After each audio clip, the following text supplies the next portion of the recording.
Good morning. Good morning, friends and patriots. I coming to you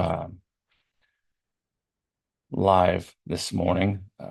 We have a really, really phenomenal show for you, and most of you that know me and have been with me for a while know that I don't do opening monologues. I usually just let the guest speak and introduce themselves, and we roll from there. I'm working off about 3 hours of sleep this morning. So I've got my coffee, Simplify to all my Marine brothers and service members out there. Um, so I'm going to attempt this morning to explain some of the events that have happened over the last year and a half, last month, couple of weeks, and 24 hours in this opening segment before we bring on Alisa and Nathan.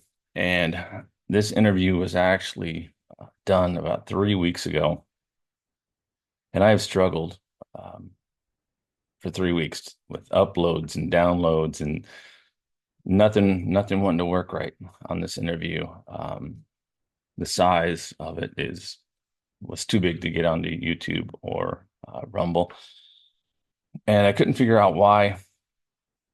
I was having so many roadblocks, and so I just kind of um, tried to figure it out over the last 3 weeks. And in that time, um, a lot of things have happened. So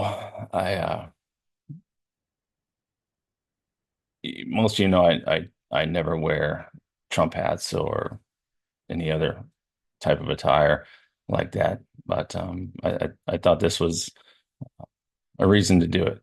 I went to my first Trump rally um, here in California about 3 weeks ago, and when I got there, literally the line was over a mile long, and it was the usual type of antics going on, people singing and walking up with their flags and a lot of patriotic stuff. They were bussing people in, so by the time I actually got up there, when they stopped even bussing people in, there was still 1,000 people in front of me, at least 1,000 people. That's how many people are coming to these rallies, and this is in California, supposedly blue state. Um, so I don't buy it. I personally think Trump won California in 2020, but this is all just to wake people up, and we've gone over that in other shows, but I don't want this to be too long, so I'll get to the point. So about a year and a half ago, I started seeing numbers everywhere. My phone, sequences of numbers on my phone. I'd look at my phone and it would just happen to say 222 or um, 999 or whatnot. Sometimes 1212, which I didn't really give too much significance to. Um, but so much so that I started taking screenshots of it, and I would look up at the radio, and I would see same thing, just randomly look at the radio and the clock on the radio, and 333 or 222 or whatnot. So somebody had mentioned to me about angel numbers, and I had never heard about angel numbers. So um, we get into a little bit of it on the show with Alisa, my apologies, Alisa. And in the last probably um, month, I've switched careers, not by choice, um, and gone back into a different career that I've struggled with not being sure if that's where I'm supposed to be. And so lately, I keep seeing 555, and didn't really think much of it. Like I said, this has been happening for the last year and a half. And I've connected with another friend at work who's kind of going through the same thing I am and struggling to understand if that's where they're supposed to be at. And so last night we were talking about this, and somehow 555 came up, and he said, "Man, I've been seeing that everywhere." So I opened my phone and I looked up 555, and it blew me away, what it talked about. And if you want to know, just look it up and go read it. But we kind of went about our evening, and then by the end of the evening, he came back over to where I was, and he said, You need to go in and take a look at one of the young ladies that we work with at her arm." And I was like, "Okay." So we went over there, and literally she had a tattoo on her wrist, 555. And it was like, wow, you can't make this type of stuff up. Um, so driving home, I get a text from him, and he sends me a YouTube video of someone explaining 555.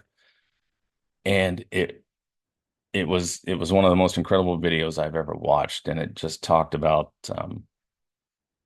opening up to the universe and being open to new things and new ideas, and that your guardian angels are around you. And when you see 555, it means they're trying to tell you that you where you're at is only temporary, from what I could read into it, and that it's going to be time to move on and do something. I've had plans and ideas in the back of my head for a while, um, and those are starting to come together. So I get home, and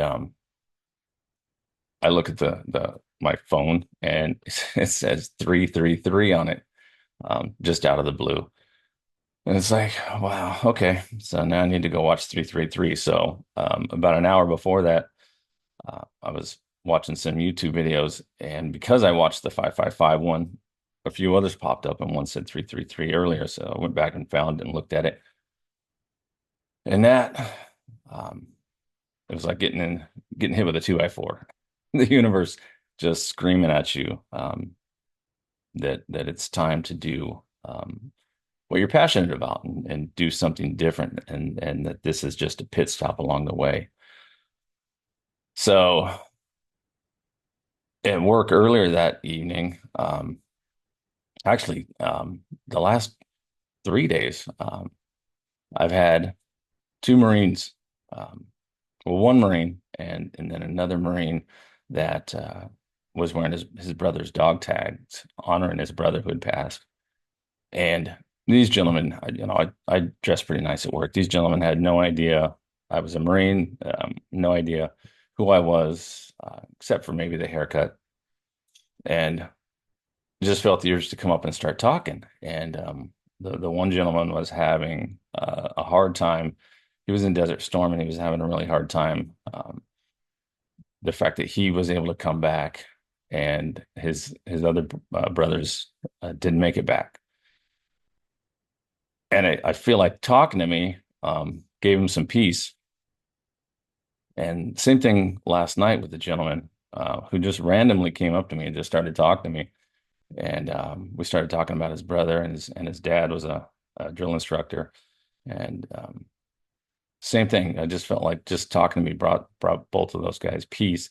And 333, from what I could understand, literally translates to that, where the universe is trying to tell you that down the road, um, your gifts and talents are going to be needed for people that are struggling to get through what we're going through right now, and what's about to happen in this country with the elections and everything that's going on. So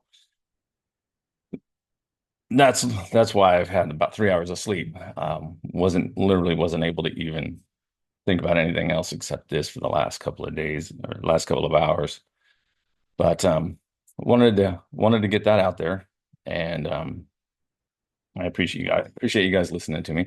I know this is a little bit longer opening than what we usually do, but I am going to get on with reading the introduction for Alisa, and So bear with me. It's going to be a good one. This is going to be a great show, guys. Like I said, we did it about 3 weeks ago, and she's an amazing guest. We're going to be doing a part two to this, but here we go. So again, welcome again, friends and patriots, to another episode of Night Watch.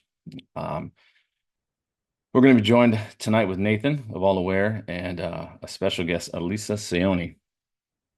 Tonight's show is a 3-hour packed show, and it'll be part one of hopefully many other shows with this amazing friend Alisa that we've contacted and been able to spend time with. So this is an extended episode. Like I said, it's over 3 hours, and her personal experiences as a UFO contactee. We're going to get into round Earth, flat Earth, and her opinion of what it is from her experiences, and it really answers a lot of the questions and validates both sides. Actually, it's a very it makes a lot of sense. I'll put it that way, and so we're also going to get into the Eisenhower administration. And to top it off, Alisa's an amazing musician, so we get into her music as well. And so please welcome the special guest, Alisa Saoni and Nathan, to tonight's show. And I am going to start the show by playing some of her music. And that's another thing that happened last night. Right after I saw the 333 and watched that video, it was about 4 o'clock in the morning, and Alisa's latest video dropped on YouTube. I mean, at 4 in the morning, it's like, why would it drop at 4 in the morning? And just the lyrics and everything about it was so amazing that I want to play it as the opening here. And so we'll get right to it. Thanks again for sticking with me this long, and here we go.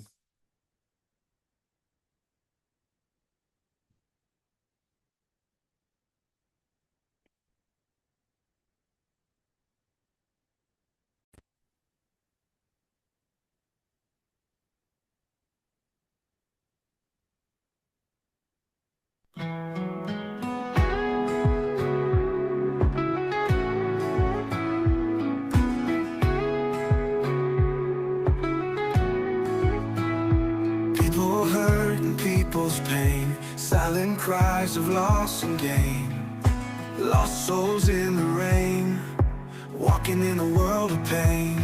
Lost souls are everywhere, drowning slowly in the fear, hoping someone finally hears. Pull me out, make it clear. Thunder cracks in the sky, we are here by your side.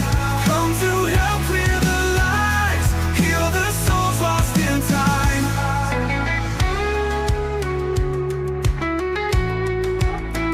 Shattered dreams left on ice, memories on a rolling dice. In a world filled with stress, working hard, making less. Lost souls are everywhere, drowning slowly in the fear, hoping someone finally hears. Pull me out, make it clear. Thunder cracks in the sky, we are here by your side. Come to help clear the lies, heal the souls lost in time.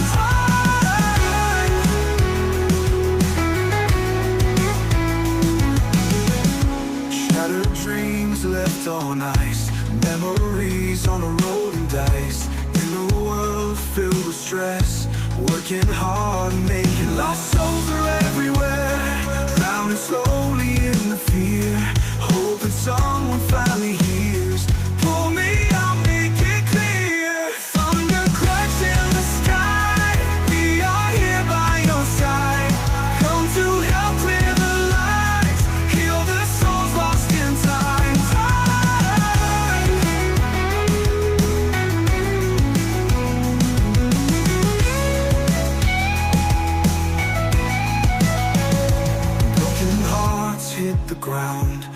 whispers are the only sound. In a void they are found. Break the chains, be unbound. Lost souls are everywhere, drowning slowly in the fear. Hoping someone finally hears. Pull me, I'll make it clear. Thunder cracks in the sky, we are here by your side. Come to help clear the lights, heal the souls lost in time. Lost souls are everywhere, drowning slowly in the fear. Hoping someone finally hears.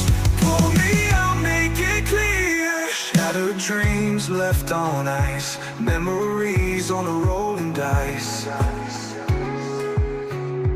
Drowning slowly in the fear. Pull me, I'll make it clear. We are here by your side. Heal the souls lost in time.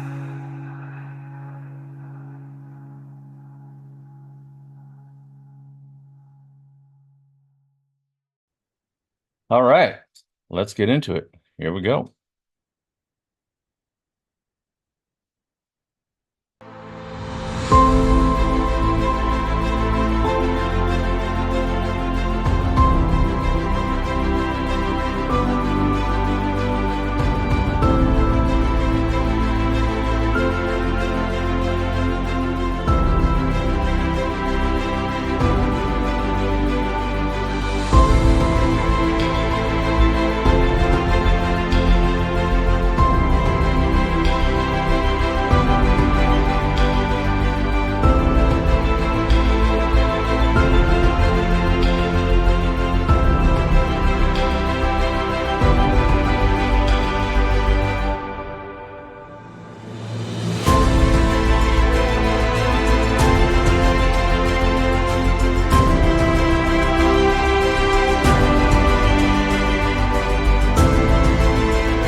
For so long after finding you on SG's account, Well, and I'm glad that you have. I did try to look up everything I could about you to kind of get a profile that we could go over, but there's not, you're a mystery.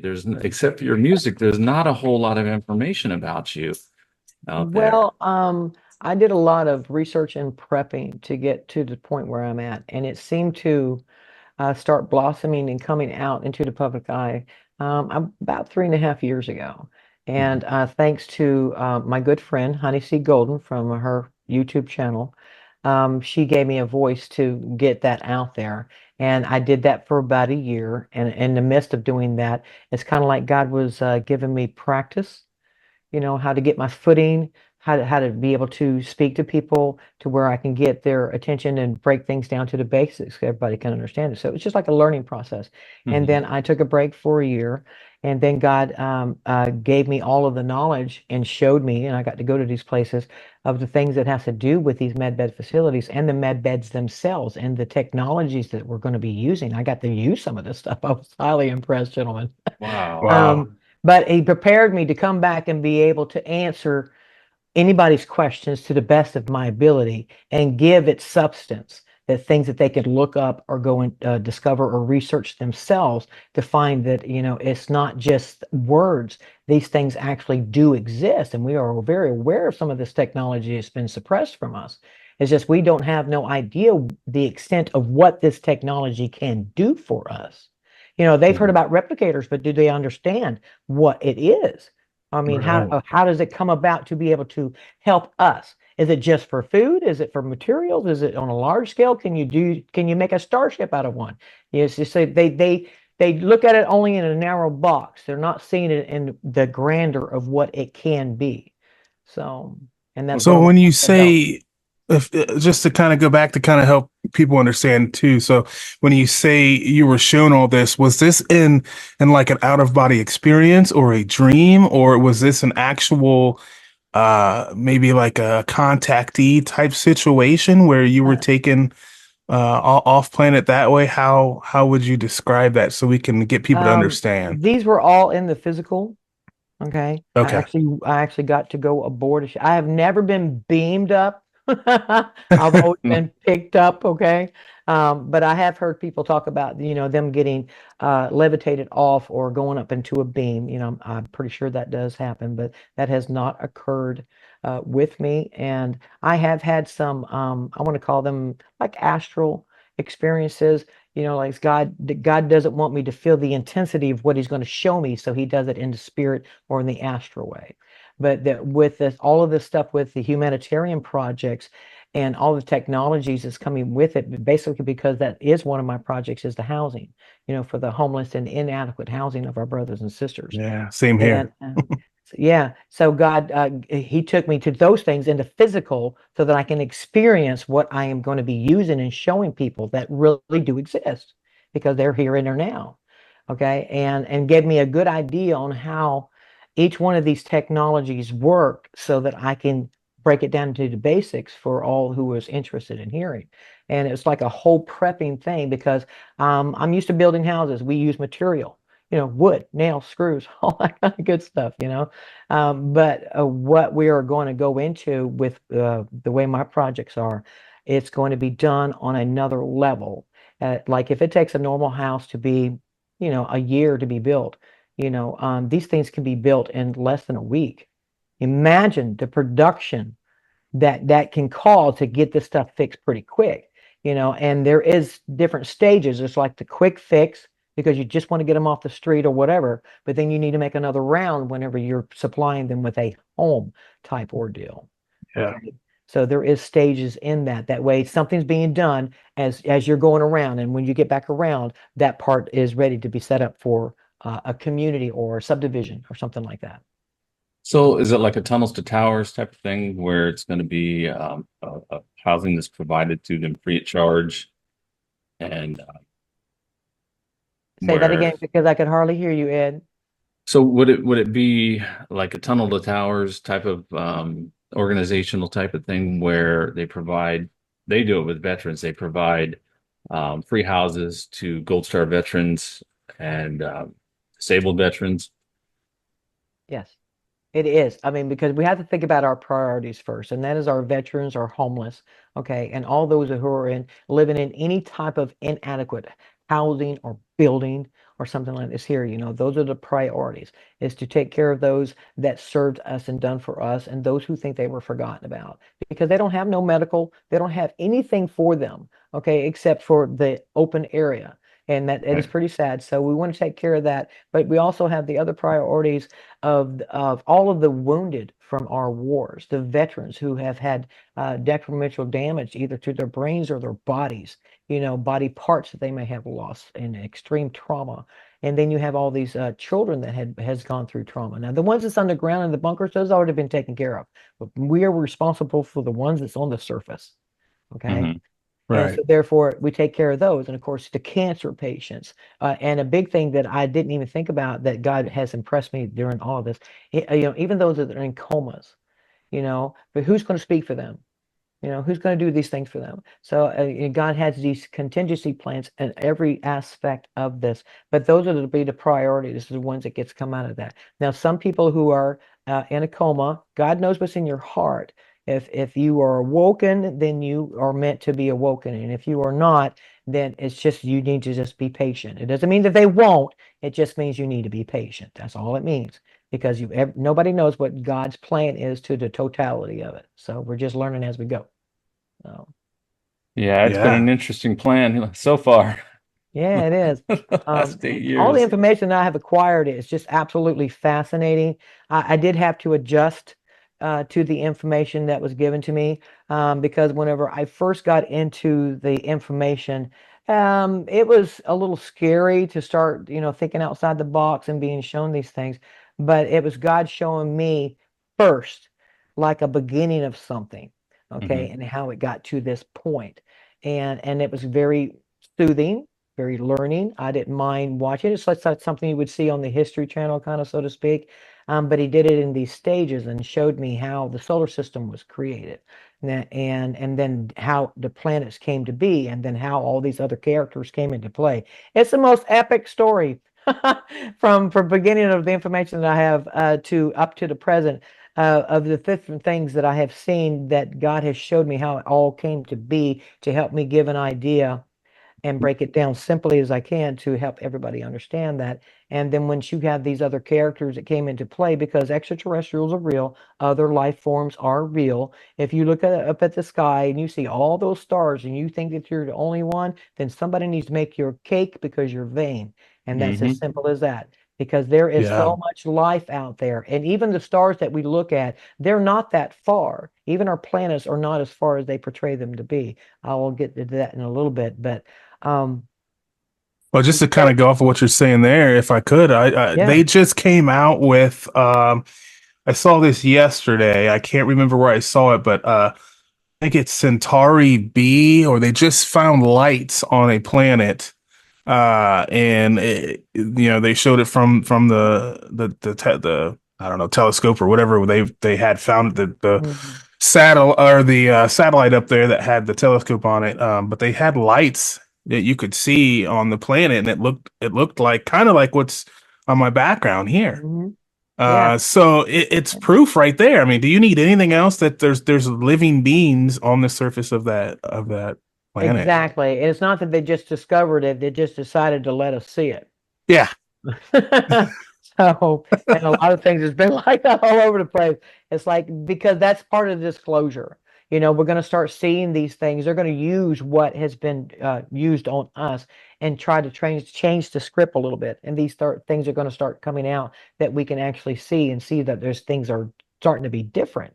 Like I think it was like 2 years ago, they were on the news talking about how the dome had a crack in it. Yeah.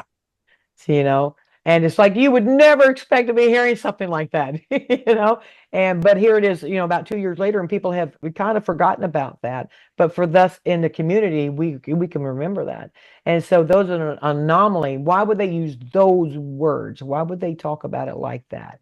And they was talking about how these energies are coming through those cracks. So, and for us to be prepared for like mega auroras, and it could possibly cause, anomalies like storms and stuff like that there. But at that time, if you think about the dome having ice over it, okay, it's a frequency, just like a clear dome, and then they covered it in ice because we used to be able to see outside the bowl. Okay. And then when the grays came in, no, they didn't cover it, made it worse. So, but the ice on top of it, because it expands like this here, it will have cracks in it. Okay. And in those cracks, it can get energy in. Okay.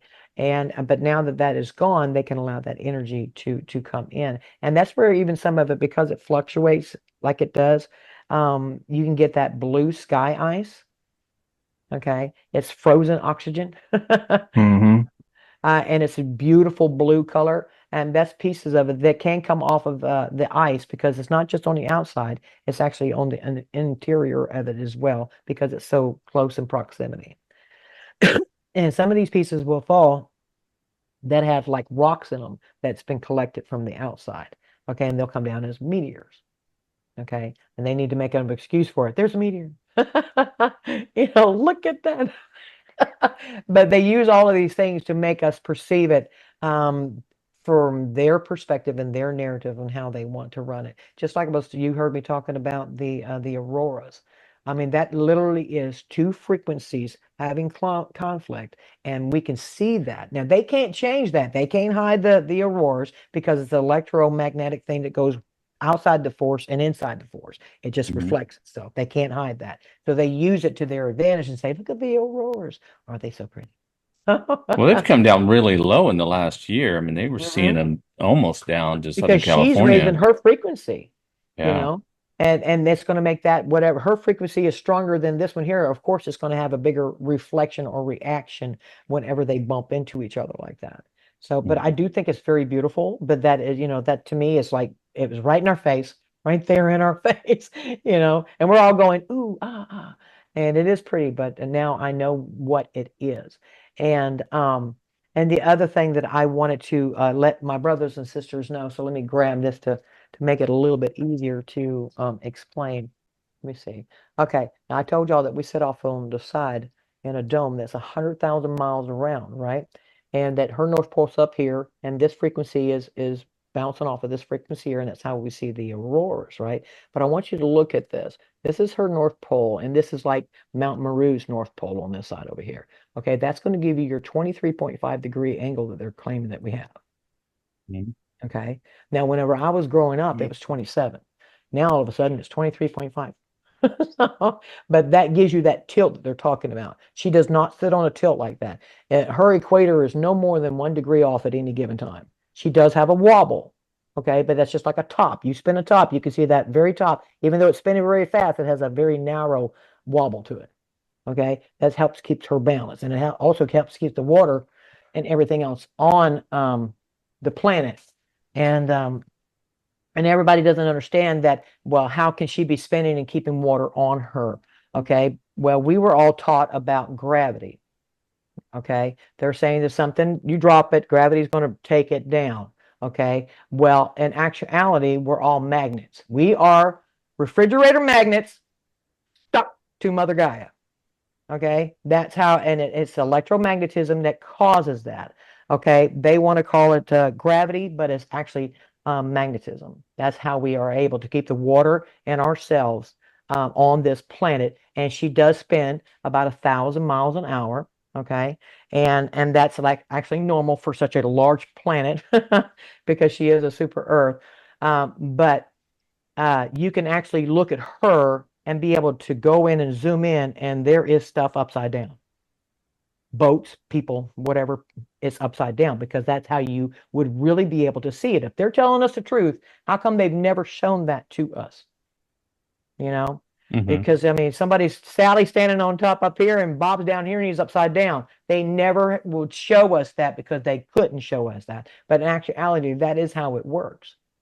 Okay. So you're saying that because we've interviewed Flat Earth Dave, and there's a huge division, with people that are trying to be critically sound in their thinking that say Hmm. that the Earth is flat, and there's other of us who believe it's round or whatever. That whole thing that's going on.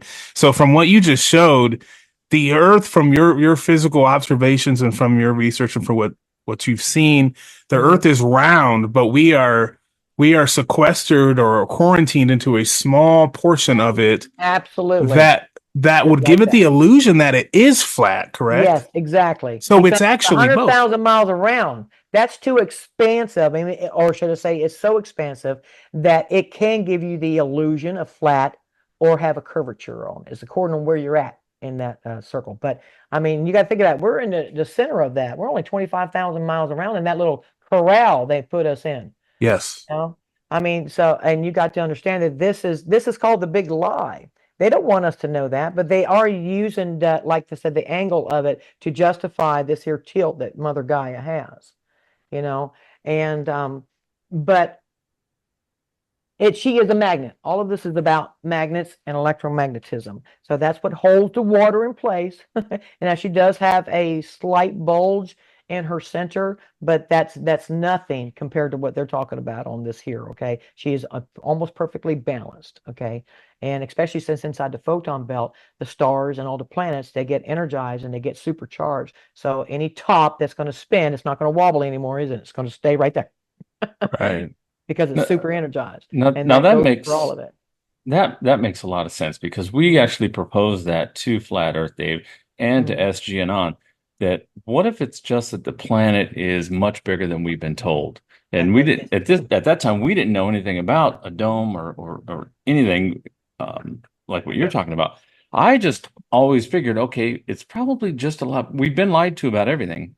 Hmm. It's probably just a lot bigger. And But it so when makes we heard, logical sense when you put those two concepts together because they divide yeah, everything. So why wouldn't they divide that too? That way now you got two, warring parties over their perspective on it. Over half I'm very truths. grateful for the flat earthers, and I mean, you should shake one of their hands because they help give us one of the biggest pieces to this puzzle. hmm Okay, and Yeah. they are correct. It is flat. Okay, and just like the wall map that you have, it is flat. It's not. it's not okay. Africa and South America, they didn't go together. I'm gonna leave it at that. Okay. If you look at the map that's on the United Nations wall, that Hmm. is a pretty good representation, but it's all flat. Okay. And because of the flat earthers, like I said, they gave us, and they worked diligently at it to try to prove their point. They just didn't realize there was something outside the dome. Okay, but they help give us a big piece of this puzzle that's going to make it more logical for all to understand that if you think about it and look at it from that aspect and that logical perspective, put those two concepts together and it works. It makes sense, you know. Yeah, because Uh, my um, my yeah. biggest question always was what they presented. If you're standing on one side of Lake, what are the Great Lakes, Hmm. there you can look across to 60 miles, and there Hmm. should be 1,800 feet of curvature. You shouldn't be able to see any of the buildings in Chicago, Hmm. and yet you can see the entire buildings. And Right. so the Google calculator that they're using was obviously wrong or lying to us. And that's kind of where I came up with the thought in my head that maybe it's just that much bigger. Hmm. And so we are so when we found you, it was like, oh my God, she's answering so many of our questions. Well, I mean, I'm really thankful that God showed it to me that even to me, it makes sense. It makes logical sense to me, and I appreciate that other people had those questions as well and are learning, if anything, some different aspects outside the box, because it is more. They have lied us on such a grand scale. Why would this shock you? Hmm. And another thing, I have done a couple of other shows, and my brothers and sisters, you believe that these gray aliens exist, the reptilians exist. They've done horrible things to our children all over through I'm going to just say the Chrome stuff. And Hmm. and then we believe that CERN is opening up portals to demons and all this kind of good stuff. And then I come out on the scene. You believe in all of these negative things, but I come on the scene and tell you the good guys are here, and you're going, "Whoa, that's too much." Say, but if you're willing to believe in all of that negativity and what's been done to us, there is always an opposite to that, and the Hmm. positive is here. The negative did take over. We got, pretty much taken over this whole game. They corrupted and almost defeated us because it did not go along with the plan. And that's why we're here is to correct that wrong, to fix the program, if you want to call it that, you know. Mm, I like it. I'll share something with you. Okay. Nathan and I think we talked about this on the phone when we talked a couple of weeks ago, Lisa. Nathan and I went to a David Straight uh, event, and Mhm. one of the things that he talked about was the fact that we now have help. So Mhm. there's the way, and he didn't come right out and say it and explain it like you are, but he pretty much put it Mhm. out there that there's good ones and there's bad ones, Absolutely. and that we have help right now at this time in the Earth's evolution, um, and that's why we're on the track that we're on, and we're winning. And it was like That's right. and that was probably 4 or 5 years ago, I think, Nathan, when we Mhm. heard that, and it's like, okay, At like, least 3 years, yeah. At least three or Yeah. more. Well, I know that this plan has been in the making for, I'm going to say the intensity of it for about 200 years. And I'm going to say that in our time because there was a lot of stuff that was going on outside of this that we wasn't aware that was being set up to help get us to this point where, let me see if I can sum this up. Our star, his name is Sol or Sol, S-O-L. Okay. All stars are males, all planets are females. I'm just going to leave you with that. Well, Sol is hauling ass through the galaxy, and he's trying to get to the photon belt. That's his finish line. Okay. Now, all of this corruption with all of these different entities and beings and extraterrestrials and stuff, we all are very aware of the slave trading, the bartering, and everything else, Star Wars and Star Trek and all that kind of good stuff that's going on out there. Okay. But it's a war because they know that we have, let's just say they know we have 200 years before we hit that photon belt. So what do you think they're going to do? They're going to do as much damage as they can because they don't want, if the star makes it, they want to make sure that the planet doesn't. Okay. And by star, you're talking about our sun, correct? Correct, our true sun. Well, it's not Yes. our true sun, but it is the sun that we are belong to right now, and it's Saul. His So name is Saul. why would they not want the planet to make it? Do they want to cause as much destruction as possible so they can rebuild later? No, it's more of the factor because they know that that there's a positive Earth and there's a negative Earth. Okay. And whenever it hits the photon belt, that finish line, it splits. One goes up, one goes down.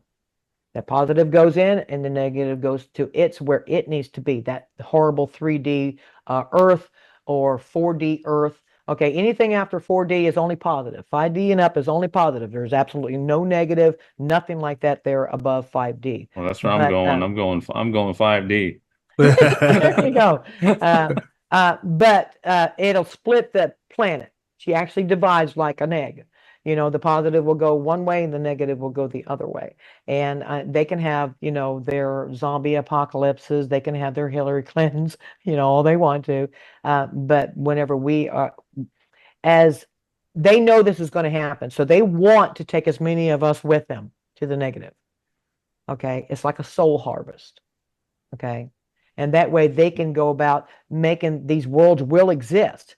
And if you choose to go that route, or you get stolen by them and you don't get saved, so to speak, most will be saved. Don't worry, my brother says it'll be like 99%, no worries.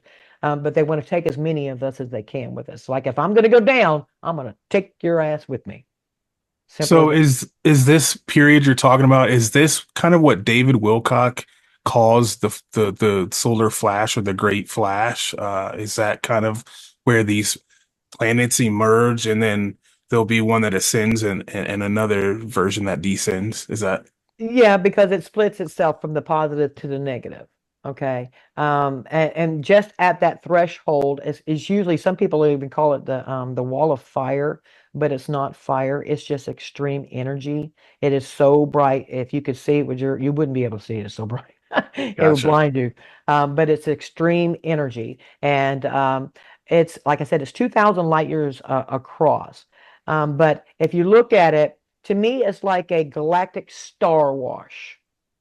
Okay, whenever a star hits it, it cleans all the negativity out, and it's like it completed its task.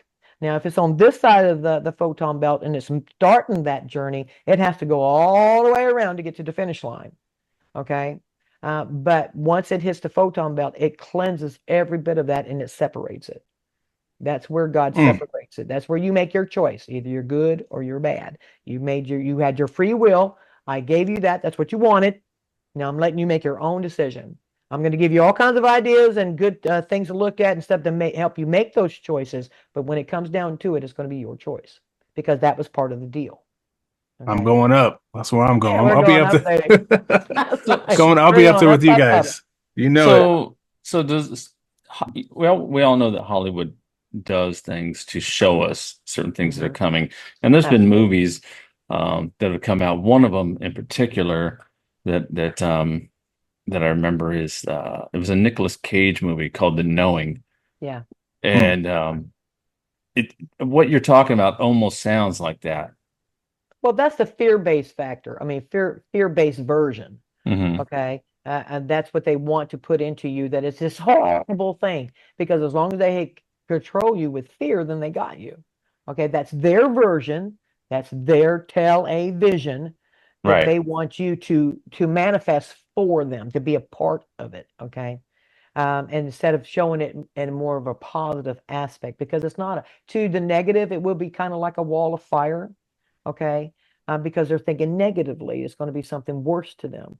Hmm. So that energy denses down to what you want it to be. If it's fire, so be it. But the positive side is pure light, and it is a wall. It's not like you're going to explode, you're going to deteriorate, or anything like this here, but it's like it supercharges anything that comes in its path and cleanses it. The stars and the planets, right down to the people, right down to the bugs. It doesn't matter. But because it's such a supercharge, and you're released from that binds in your DNA. We'll put it like that. It expands your DNA to the maximum. You are no longer in disguise. You know who you are. You don't have to worry about none. Okay, I made it through this area. That was a great show, guys. Thanks. That kind of ordeal, because you know who and what you are. And that's kind of like the end of the movie. You get to celebrate. It is a celebration. Well, a lot of our brothers and sisters wasn't going to have that chance. And that's why we had to come in here and save this. Okay. We had to try to come in here and wake up our brothers and sisters so we can take back what belongs to God. Okay. It's like this is the whole plan. This mission is it's a rescue mission overall. Yeah. Okay. I was telling you about the war that was out there. You have all of these here ships that are in battle trying to keep our star from making to the finish line. I was very, very impressed that God called in so many different beings, up to the highest of 4D, because still in 4D you can have weapons. Okay. All right. So he called in these big dogs. There's like some of them are like Jetson worlds. That's where we should be right now. They had that kind of technology. But God called in these ones that had force, because they were bringing in the negative 4D ones to battle us, to conquer us, to cause us more problems. Okay. So now you got these two forces that are fighting each other, just like you would see in Star Wars. Okay. But then God called in these higher density beings that are in sixth and seventh and eighth dimension. I'm going to jump to the eighth dimensional ones for a great example. Our star, it has a bubble about one light year out. Okay, that's the bubble of it. All right. And so I get tickled whenever I think about this. God, think about how many ships it would take to have to circle it like a net A and keep lot. pace Wow. with the Yeah. star and keep pace with that star. A lot. Okay, so God called in Tons. these higher density ones because they don't have weapons like we do, but they have energy and they can be a force field. Okay, and all of these here different ships came in and surrounded our entire star light year out, and covered it like a net, and was keeping pace with our star because he's hauling ass to that finish line. But we have all these other ships that are around that are trying to get in, and once they put that net, like I'm going to call it that net around Saul, whoever was inside of it, you ain't getting out, and nobody's getting in. Okay, so now there was a war within that bubble. Okay, from Saturn and all the rest of them, there was a war. They were not allowing to see it. Now, some of us got to see the fireworks, the colors and stuff in the skies, and we were curious about what is that, because we were witnessing some of the effects. But that battle has also been conquered. Okay, we're going to call them the air army. Okay, we took care of all of those. Now we got these little minions on the ground we got to deal with. Okay, and because these minions are like us, it is a lot of our responsibility. And thank goodness that we do have soldiers, military, ex-military, all of these here. But they also brought in 4D characters from other worlds to be soldiers with us.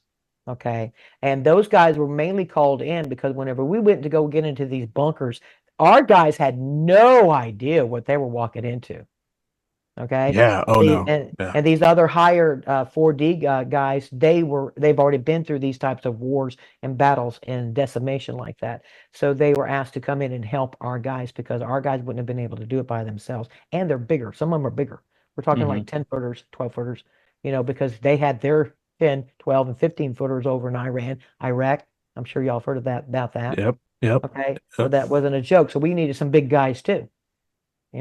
So they did come in and help us to clear out the bunkers and stuff like this here. So now it's down to the minions that in our government leaderships, and stuff like this here. They still are there, but they're not as many as they were because a lot of them have already been arrested. A lot of them are in Gitmo. A lot of them have already been executed.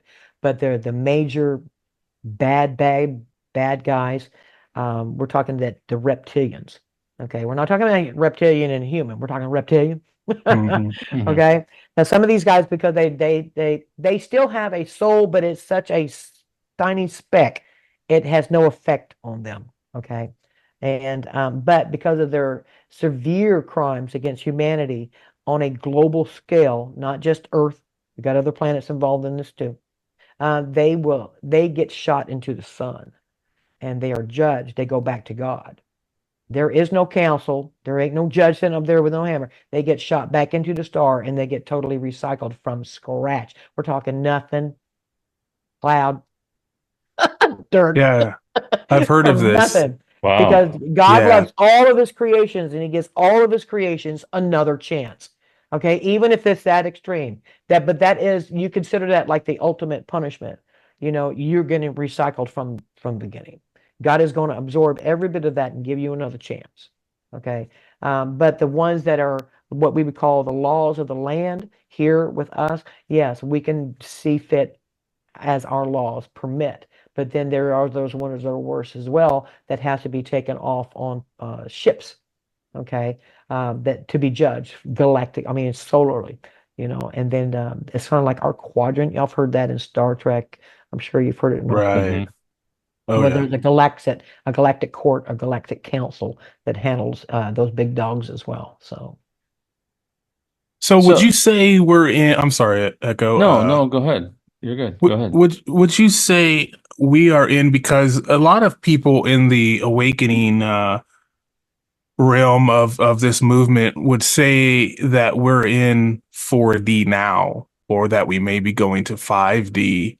mhm. Are we, in your observations, in the three-dimensional space still, or are we 4D, or how would you Well, describe what there's? 3D is you're not aware you're in time. Okay. Well, we are 4D. We are aware that we are in time. Okay. Okay, but we should have already been in each dimension. There's 7 layers, just like your chakras. Just like a game, you got to get to the next level, to the next level, to the next level. And we were already supposed to be in the advanced technology Jetson world. Okay, Yes. that was kept from us. Okay, so we're going to say bottom of 4D because we are aware that we are in time, and we're going to do a quantum leap into 5D because we don't have enough time before the dome comes down, so to speak, to get everything up to par like it was supposed to be. Okay, the natural evolvement of this here game world, whatever you want to call it. But that's the reason why we're going to jump. And all this technology is coming in is going to help us get there faster. And that's why these med beds are very, very crucial, is because we need to get these bodies ready for what is coming. It's not a horrible thing. We are trapped inside of a dome. We're in a prison. We're going to be liberated. Okay, to put it like that, we're going to have a massive party, and it will be. And that once we get our bodies out with all these toxins and metals and everything else out of us, we'll be able. That dome comes down. It's like she's going up on an escalator and she's raising her frequency. And just like an opera singer, when it hits that certain key, that glass shatters. Well, so will the dome. Okay, and whenever it comes down, it won't be no wall of fire. It will be a blast of light, and that light will go slap through us. Okay, and in that second, we'll already be awake from the quantum beds. Okay, that'll wake up a lot of our DNA. But once this light hits us, it's all open. Every bit of it. You know that you are part of God. You are a reflection of God. That you are a piece of that divinity. There is no difference. You're just playing a different character. You know. Fair So, enough. so, so when they say that nothing can stop what's coming, That's exactly what they mean. that's exactly what they're Well, it's talking not about. just that, but all of this technology coming, all of this change is coming. All of this here getting taking back control of our lands, our governments, our communities, Hmm. every bit of it, taking back control of it. That is something that you cannot stop what's happening because technology is bringing it to us. I mean, look at where we are now because of the internet and stuff like this. Here, we can talk to each other all over the world with all kinds of vast information. And the more people know, the more they're keen to understanding and accepting new ideas. Okay, now you bring out the EE bed system, the med bed system. That is it's a great concept. It gets the idea in people's minds, gets them used to it. Okay, well, this is possible. Well, then maybe we can get a better one. And it encourages that mindset. People are welcoming it, but it is mechanical. It was built by somebody's hands. It's mechanical. Therefore, it will cost money. Now, these quantum med beds are absolutely free. If anybody tries to sell you a ticket, that's a lie. These things are absolutely free. And if you're trying to sell a ticket, you won't never see one in your lifetime. Okay? Simple as that. These things are for the right reasons. They're one-time use. You don't have to go back to it. Well, later down the line, I have seen other races use them for modifications, like tattoos. No, they're not called tattoos, but they're called their little symbols. But you can modify it later on. But for the purpose, the main time, it's a one-time use, and that's to get your body back to that original blueprint. A lot of people can go back to 25. You can't go less than that. My And God, you can being also 25 say, again. yeah.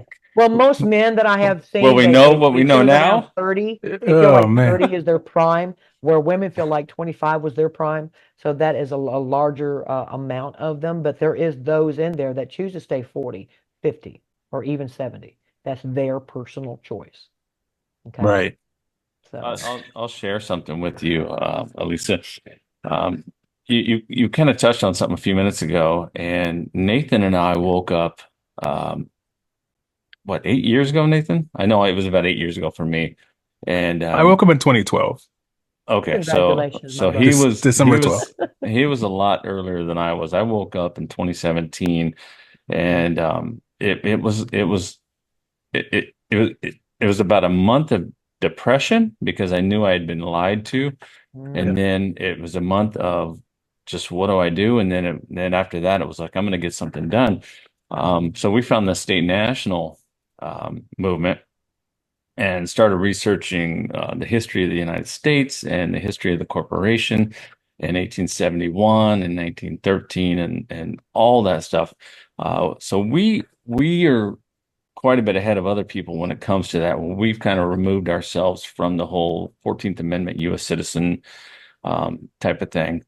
mm, And I remember one day I was driving to Arizona. It's probably been about 3 or 4 years ago, and I used to listen to Cliff High a lot. I'm not sure if you know who Cliff yeah, High is. I do. And he didn't put out a video for about a month, and I was like, I asked I asked God or the universe for a sign. I was like, I, I'd like to just give me something. And about 10 minutes later, Cliff High put out a video, and I'm in the middle of the Arizona desert. I'm driving down the road, and he talked about how we are all here for a reason and we volunteered for this. So Mm-hmm. suck it up because what's coming, you volunteered for it. And it Mhm. literally touched my soul. And I was like, that's how I felt my entire life. Like I volunteered to be here for Hmm. something. And Yeah, just Absolutely. exactly. And you are just kind of correct. If you feel that, then you are correct because I mean, I had that feeling too. And then I remembered people wonder if when I say that I remembered being called when I was 27, I didn't get called when I was 27. I remembered being called when I Right. was mhm. 27. Right. Okay. And it was that we all got this calling from God. I mean, from, like I said, these higher dimensions. Now you got to think about it from their perspective. They're all positive, they're love. So you have all of these different beings that are being raptured by God, and they are okay. They're okay with it because they understand it that God took them. They need them for something. They are that much advanced than we are. So we all got raptured, like I was saying, that when I remember it. Well, you see me talk about it on SGN show. But whenever I got to this place, it was not a place, and there was no ceilings, no walls or anything. But I mean, it's oceans of different beings, and we were all raptured and called there, just like that. And we're curious on what's going on, but we knew we were called. We just didn't know what we were being called for. And then whenever God came onto the scene, it's like nobody was speaking out of their mouth. We were all talking out of our heads. It's telepathy that is what was happening. But God spoke to every one of us at the same time, like he was speaking to us singularly. Okay. Wow. And Yep. and therefore, if you feel that, then yes, you are part of that. Because I said this was an ocean in every direction. In every direction. So what's the chances of you being part of that? Absolutely phenomenal. You know, and that's why we're here is because that's how many teams, should I say, or waves that God needed to set this stage for this. You first you had the ones in with the scouts. Okay, they came in, and that would be like my parents and my grandparents. They come in and got the lay of the land. Okay, we're going to need them here. We're going to need them here, and they don't have to say that out loud. God's collecting that information through their visual. Okay, they are the observers for God, so God knows where to put things and stuff like this. Here, walking cameras, put it like that. Okay, so now the that is being done. So now he needs his soldiers on the ground. Okay, boots on the ground. So now these people are giving birth to that second wave. Okay, and that some of them would be your parent, some of them would be us. Okay, this is how a good expand about 20 years into difference. But these are the ones that are boots on the ground. These are the ones that's going to be the last line to remember what it was like to have a family, to sit down Mm, at dinner, to pray over your food, That's to, us. to do things in a community to help one another. Yeah. We can remember these things, okay? Because that next generation, all that's gone, okay? mm. All right. And so God needs this here force line to make that bridge. We've all heard about this bridge, but we are that bridge. We're not just here to rescue, but we're to rescue what got lost on the other side of that bridge because they have no idea. You can't get mad at them. They were corrupted and taken over, and we're here to bring them back. Okay, including ones that are our age and everything else that's so far deep in their comas. Okay. But we are the ones that are speaking the truth. And now the younger ones are starting to pay attention because we are being persistent about that. We're not giving up on that. But yeah, even there's even some of our the guys in that that massive place with all those beings. They are in the younger bodies and they're in the older bodies. There is no exception to the rule. God placed them in certain places everywhere.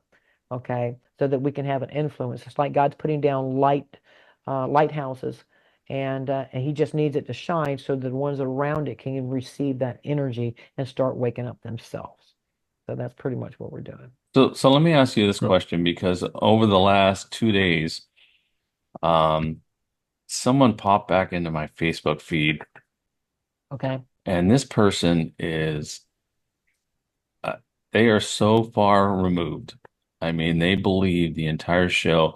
They're putting out there, they're promoting Biden Harris, and they think Trump's the devil, and that everybody else is wrong, the devil. And so I hit them with logic. I hit them with executive orders. I hit them with things that they could research, and they still didn't see it. And it's like, are those people just lost, or is there a way to get them to get to them? I guess is my question. Well, it's to put it bluntly, every good movie has to have a good guy and a bad guy. Mhm.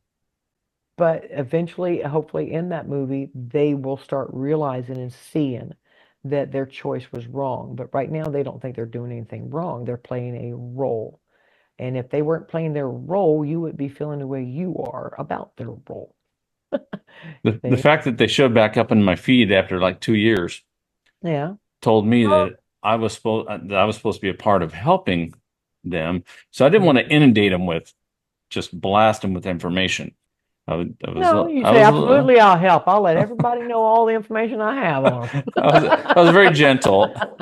them. So, I was very uh, gentle, but yeah, it is a sensitive thing, but you have to understand that at one time we were that blind. At yes, one Oh yeah. time we did not know, yes. and because somebody outside of us was persistent on trying to give us this information, one day we realized that, like my daddy told me, he said, you can tell people the truth all day long, but that ain't shit till it's realized. Hmm. Right. Right. So. And that's what we're in right now. People are starting to realize because there's more of the truth voice that is speaking it. And of course, the visuals, they're showing us how bad this government is. That in itself is waking people up. What this government, their intentions was actually for us and what they're doing to us, what they have been doing to us. You've never seen this here kind of stuff going on in the past. They didn't expose themselves this much. So Exactly. it is exactly a plan to wake up America. Whenever I said that we were 80% awake, I didn't mean that we're 80% awake going into quantum bets. I meant that we are 80% politically awake. Right. Okay. We We are, can see yes. through the lies and everything else because we have the independents and even some Democrats. They're coming on to, I'm not going to say they're coming on to the Republican thing, but they're coming on to the truth. They're starting Right. to realize it and starting to see and say, okay, we got to change this, and that's what it took to get the vast majority of us awake. Anybody that reaches out to you that wants to for you to encourage them or whatever, you don't even have to answer them. You don't even feel obligated or whatever. But if you want to have a little bit of fun with it, you say, absolutely. I will tell everybody what I know about them. Just don't let it bother you because they're playing a role, and try to visualize that they are going to come not necessarily to you, but they're going to come back and they're going to have the right questions and they're going to be curious. Something's going to trigger them, just like the rest of them. They've started waking up, even the Democrats and some of the independents. You know, it's just going to take a little bit of time. But now here comes the November 5th. And everybody is really, really curious on how that's going to turn out. There's a lot of us that are on the edge of our seats. What's going to happen? This is going to be one of those cliffhangers. We want to know, Yep. and we need to stay positive about it. Don't think negative about it because we already know that there's so much good energy and the outcome is going to be fantastic. So, but how it's going to get to that point, we don't know. So God says, don't focus on the outcome, focus on the now and stay positive on it. You know? Mm, That's yeah. definitely what I'm trying to do. I know it turns out for the best in the end. Yes. And so just like in 2020, when I think myself and everybody else was depressed for a month watching what we went through with the fake inauguration and thinking Hmm. the military was going to swoop in, and none of that happened. So now I've prepared myself mentally, and I'm like, okay, um, if that happens again this time, then it's going to happen for a reason, and in the Hmm. end, it's going to work out just fine. I'm not going to get emotionally charged or tied to it All right. this time. Well, wasn't it Q that said that they won't even be able to walk down the street? Oh yeah. We're almost there. Oh yeah. I mean, that's We already happening in a lot of Yeah, yeah, places, is it we not? are. It's because people Yes. aren't taking that crap no more. yeah. So, I mean, I do appreciate that a lot of that information came out because I was no different. I was very curious about, his posts and stuff like this, or their posts, should I say. But, and future proves the past, Hmm. and it's just keep looking at it and you can see how these things are start coming into play. So somebody knows something somewhere, you know? And even if it's just to plant seeds into our mind, it was very helpful. It was very helpful. Now there was all kinds of spurs that came off of that with the about conspiracy theories and the negativity and everything else. But those who have eyes to see, stayed focused and did their research and found out a lot of the stuff that was being given to us was tips, breadcrumbs, information that's going to lead us down these rabbit holes that they're talking about. And some of those rabbit holes are so severe that I'm not even sure. I know God got me through what I was shown, but it's not something that I want to repeat, because you were saying whenever you found out certain things, you got ill for like a month, because it was depression. It was like that. No way. Yeah, But it was an acceptance thing. It's like because mhm, I was in the Marine Corps, and it's like, wait a minute, I've been lied to my entire yeah, life about this. It was an acceptance thing. Once I accepted it, and I'm like, okay, now I can move on and I can find out how to exactly. fix it. I'm a fixer. I want to fix things. Me too. So once I'm able to fix it, then which is why I started going down the state national path and looking into our history and realizing that our founding fathers weren't U.S. citizens. The, No. the 14th Amendment literally created that. So Mhm. and then once I found out there's a way to escape that whole trap, that's what really really made me happy, and that's when I met Nathan, and we kept we started going down this journey together. So Got out of the matrix I together. got out of the matrix Hey, together. And he talked me into well, doing this too. He was doing the podcast thing a long time before I was, and he's like, you gotta get on with me. So you said that you woke up in 2012, right, Nathan? Yes, yes, ma'am. I remember That's when we exactly. hit the photon belt, my brother. Was it? That's when we hit the photon belt, when That's we went right. across the finish line was 2012. And that's what the Mayan calendar and the Sumerian scripts were talking about, this golden age. They were talking about going across that threshold, you know. Yep. And the Mayans knew it was going to be in 2012. So, Yeah, I had I mean there was different phases that happened, but I remember specifically, I'll just tell a story real quick here. I was a truck driver at the time, driving cross country, and I was in my my seat driving real late at night. I don't know, I-40 or something across the country, and Was I that was listening. Art Bell on? Yeah, I was listening to something like that, right? Coast to Coast AM with Art Hmm. Bell or with somebody, I just a thought came across where I said, everybody in this world is trying to influence me into their way of thinking, and it did something within me, and all of a sudden I really felt euphoric Wow. for a considerable amount of time, and it just felt like I was getting information, kind of like things were opening up in my mind, and I was connecting dots that I've never connected before driving down this highway. And, Wow. I went to bed that night, and then, several things happened after that, that got me onto certain paths to researching things, and eventually got me into looking in the queue when it came out in 2016, Hmm. and that information and stuff like that. But I know we all have a different kind of story about that, but yeah, I don't. I mean, that's just kind of to share a little bit. That's kind of how I began my journey. But it was something within you that kind of flipped the script. It was. Like a light switch came on to you. It That, literally was. see, that's what a lot of people are experiencing. It's like they've absorbed it, but it didn't sink in. And then it has that moment that is almost profound. Yep. Yep. That's even happened to me because whenever it was at first, it is quite a like what's going on, and I'm trying to grasp it, and all of these dots are connecting. I'm like, no way, no. Yep. But it's the realization of it, and then the extensiveness of it. That was pretty much a surprise on how it all is connected, like a web. It is a massive spider web. And but the depths of it, a lot of people don't know and they will never know. And I'm very, very thankful for that. Um, God let me see things like on the surface, of the players on the field, what's going on and stuff like this here. And then he wanted to show me things that were under the surface Mm.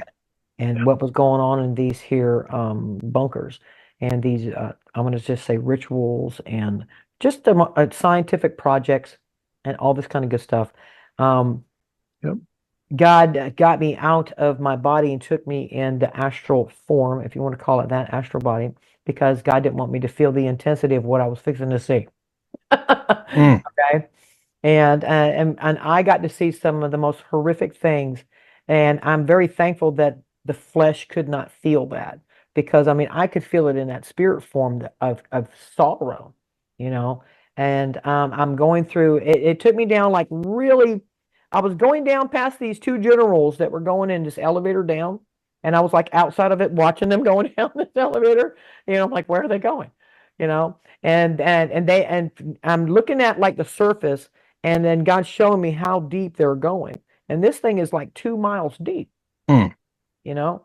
And so then they get off of it, and this is large compartment. You can definitely tell it's been industrialized. Okay. It's a base.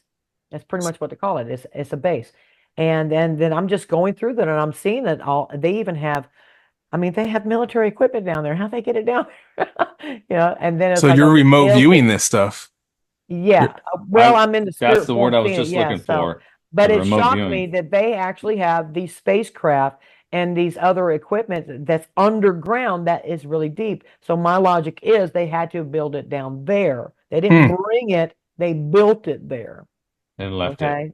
That makes better sense to me. And Yeah. there were crafts there. There were small crafts. I know I keep wanting to go back to the Hitler's Glock, that little bell-shaped one, but Hmm. it's more of a squashed version, something like that there. And I can tell that they are man-made. These are not extraterrestrial things. These are man-made. Okay. And then I'm witnessing that. There's a lot of people that are talking. And then I go deeper than that. And then it shows me like a branch out of like a diagram of these other bunkers that are like underneath that one. And each one serves a different purpose. One is scientific. okay, is for these here, anything from genetics. We're going to say genetics in simpler form, bioform. And then they have another section that is scientific for experiments. You know, what they're going to do, they're going to inject this poor dude with this kind of a DNA and see what's going to happen to him. Okay. And they also had, I would say, their clone sections. And it looks like these bodies are hanging off of light bulbs. That's a little bag. It's like they're hanging. Okay. And inside that bag, you can see there's a body in it. Okay. Mm, I couldn't make out if it was male or female because it has some kind of a whitish color to the fluid that they're in. mm. Okay. Did But God tell you where this place was? quite a few of them, yes. So whether or not I'm supposed to tell you that, I don't know. I But Yeah, you don't the have to. worst ones I I've have my own seen, imagination. Yeah. brother, Yeah, the you don't worst have ones I've to. seen were in Ukraine. Those were some of the most severe that I've seen was in Ukraine. I also got to see their experiments for the people on the land. They take your blood at birth because they're going to use that later for assimilation. Okay. And they have these domes that are underground and under the oceans and under the seas and stuff that are so massive as an exact replication of like New York, Tokyo, St. Petersburg, stuff like that. And they will clone you, right? And then they don't even realize it, but they were taking our memories from us because they want these characters in this simulation to be as true as possible. Okay. And then they will run the simulation to see how the people act on all kinds of different scenarios, zombie apocalypses and all kinds of different scenarios. So if you ever felt like you've been shot, stabbed, you've been eaten by a zombie, it's because you are feeling your DNA that's going through. Even though it's a clone, it still came from your DNA. Or I'm Wow. falling off of a mountain, or I got eaten by a bear. All kinds of different things that people have experienced in these moments. It's like, well, or I just felt like I walked over my grave, kind Mm. of. Okay, but they run these simulations underneath there, and the ones that I got shown, the biggest ones that God showed me, was over in the Barrett Sea, the Kara Sea, and the Siberian Sea. Okay, So is that what we're in? no, Techni- we're in Okay. actually a dome on the surface. These are actually under the water. Okay. They actually do have them in the ocean as well for the aquatics that are down there that they had come in contact with and so forth. So they created these domes so these guys can pop up right in there and have air. So they actually do exist down there. But the ones that's in these domes and stuff is really, really horrific on the things and experiments that they have done to our clones. Not everybody gets done like that. Just like they would just, if they needed all the people in New York, they're going to use all those people in New York. You see? There's Mm. not going to be no randomness to it. They're going to use what is there. Um, but it gets worse because God is showing me that underneath these here dams, okay, they also have these gigantic deep bunkers underneath those too, and they have a lot of rituals and stuff there that they do horrific things to children of all shape, color, and sizes. And the reason why they do that there under these here dams and so forth is because whenever that water runs over that negative energy, it takes it with it. Mm. So they Mm. are contaminating it with negative energy. And the dams aren't supposed to be there in the first place. A lot of our dams will be taken down and water will be redirected, okay, because those dams are not supposed to be there. Okay, it's like a plug. It's not supposed to be there. Supposedly But that's they, what just happened up in your neck of the woods. Two of them Yeah, came Mhm, North down. Carolina, right? mhm, Not to change the subject, but yeah. yeah. But they flooded a lot of the land before, I'm going to say back, before even the Civil War and all this kind of good stuff. They cleared out a lot of land and they drowned a lot of people because they refused to leave their towns.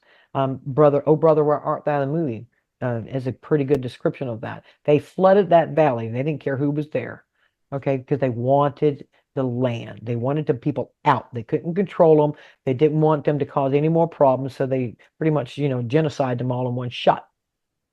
So, and then now with the dams, it's the same kind of thing. They back that water up so that it's not free flowing. It's not free. It doesn't go naturally. It's being forced back against its will. And on top of that stress, they do these rituals and things underneath these dams all over. the planet, all over this area. And like I said, when that water runs over it, it takes that negative energy with it. It contaminates like the water. People don't know no difference, and it makes it worse when they put all kinds of stuff in it. So it's just worse. So, Mm.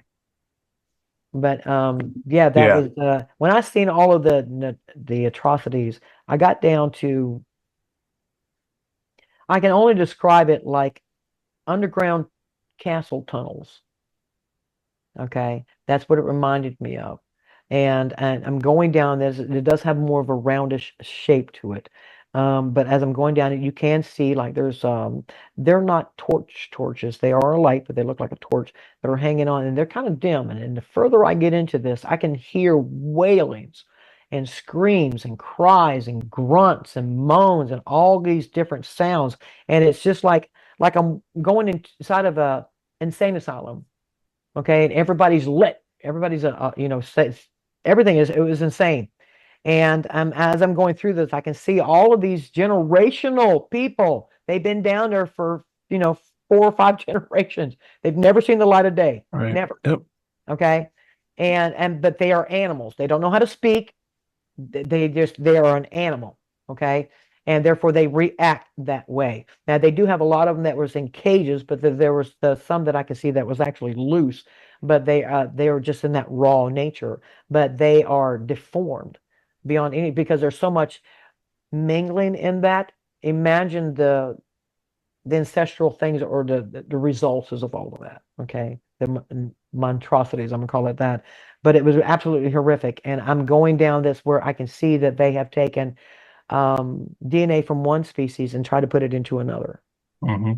and it's just mangled, and it's still alive. What I couldn't comprehend that, and then all of a sudden I'm passing by this section, and I can hear the first English words I could hear out of all of this. I heard help, and it made me Mm. look. And whenever I looked, there was this dude in this cage, and he was like half owl, half man is the only way that I can describe him. But his torso and stuff is mangled, and you can see that he has somewhat of a human legs, but he has like big eyes and stuff. And I realize he's speaking to me through his mind, and he's saying, "Help."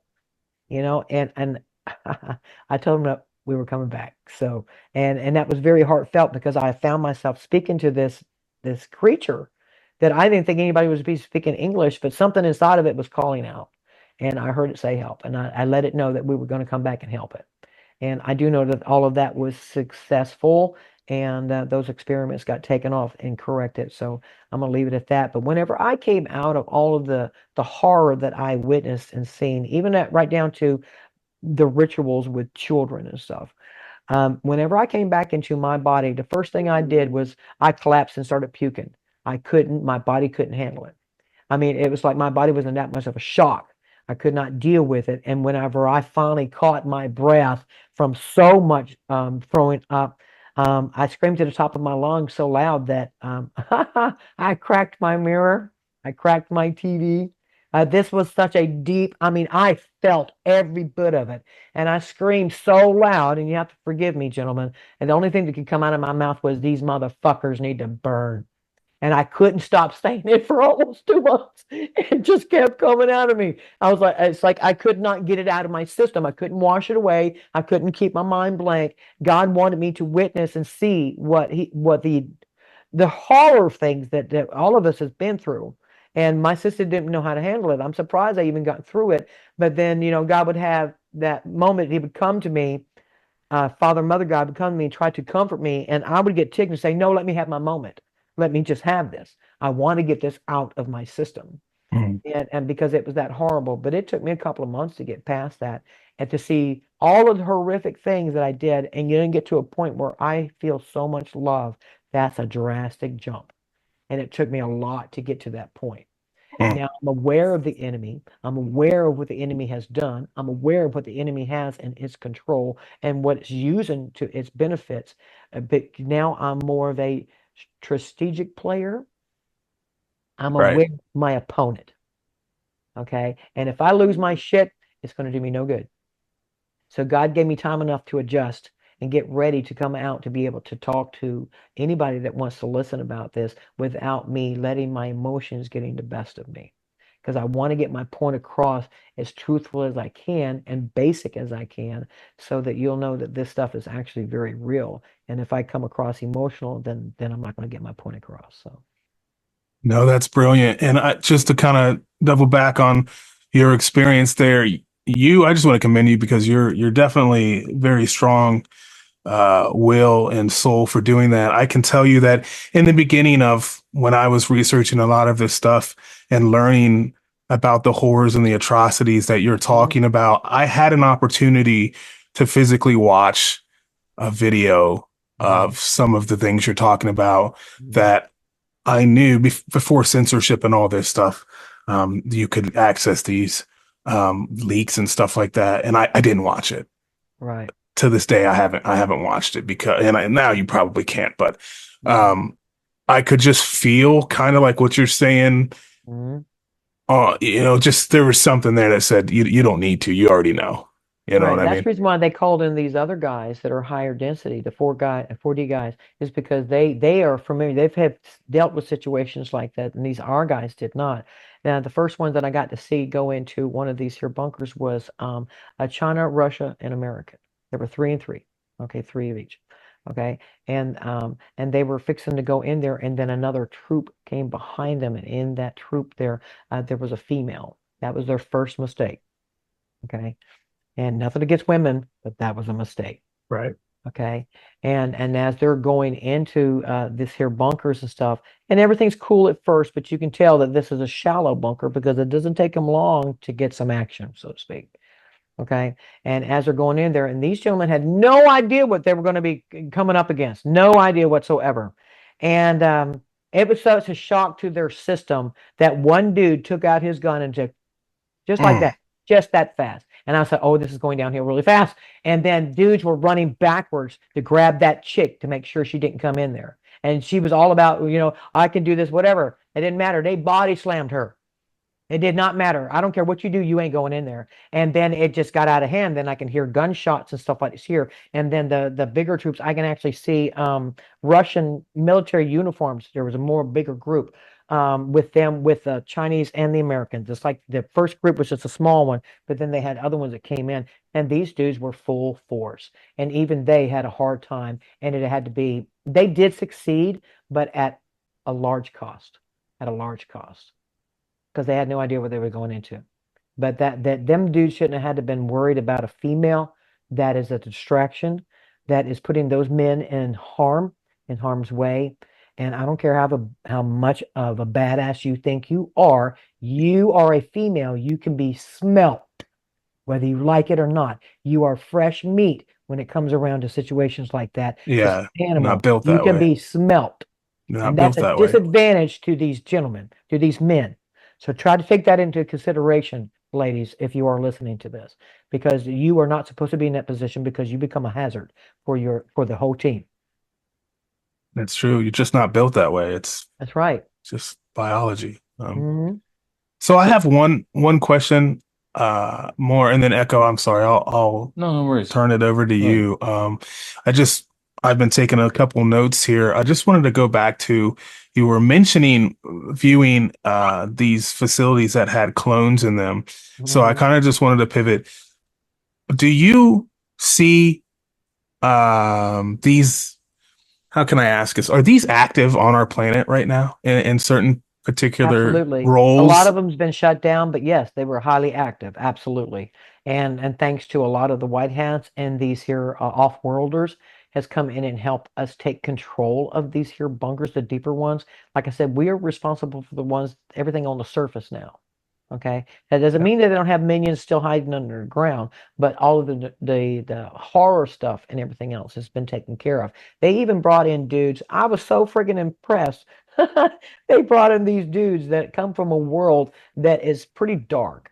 Okay, so they use like bat vision. These people can see. Okay, and they're an intelligent species. They brought them in here to go into those tunnels that lead down to the reptilians' layers and stuff like this here, because these dudes know their stuff. They are tunneled. I mean, that they're used to that. They can see in the dark. And there's it was very impressive to me to think that they have like these bat soldiers. I don't know what else to call them, that they can see in the dark because they have adapted to their world. But they had technology, guns and stuff like this here, and they came in to help clear out the reptilians and stuff that was beneath the ground because they can get into those tunnels. So I Mm, thought that was pretty awesome. Yeah, I did. I thought, it's like, you go, boys. that's right. Hey, you go, boys. So It'll be amazing. Hopefully, you know, on the other side of this, I don't know if it'll be in our lifetime or whatever, but hopefully there's some kind of a literal movie or something that's because yeah. this is greater than any movie ever made, and it would just be great to have it in a film or something Oh, or oh, it is. No worries. yeah, she said, "Oh yeah, It is. No you're in worries. it. You're in it right now." Yep, absolutely. Just to give you an idea, everybody knows what a blockbuster is, right? You used to go and get your videos and go home for the weekend, Love you know. Blockbuster. Yeah, I used to Yeah. love it. But you're Yeah. going into a blockbuster and you're choosing a movie of your liking, whether it's in the past, in the now, or in the future. Okay. Same thing with a library. You can go in there and research and experience the past, the now, and the future. Correct? Yeah, If you look at all the stars in the galaxy, each star is a time pocket. It has its own story.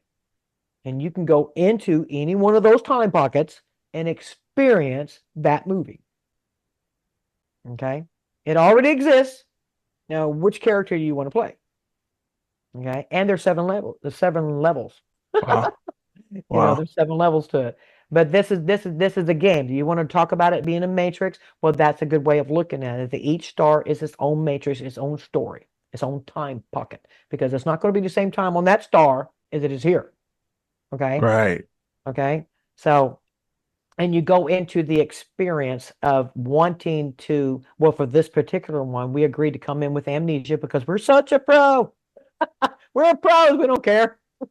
And but we agreed to come in with amnesia, and the purpose of this game, even before we got here, even before it got corrupted, its purpose was the odyssey or the journey to wake up to who you are, to discover who you are with minimum obstacles in front of you. Well, now we Right. got the kitchen sink and everything else thrown in us, and it makes it a lot harder, you know. But it's very fascinating that if you look at the galaxy like that, it actually is. Each one is its own story, just like a library or a blockbuster, its own movie. And you can go into each one and experience what it has from the beginning of it to whenever it ends. You can cut in that clip anywhere you want.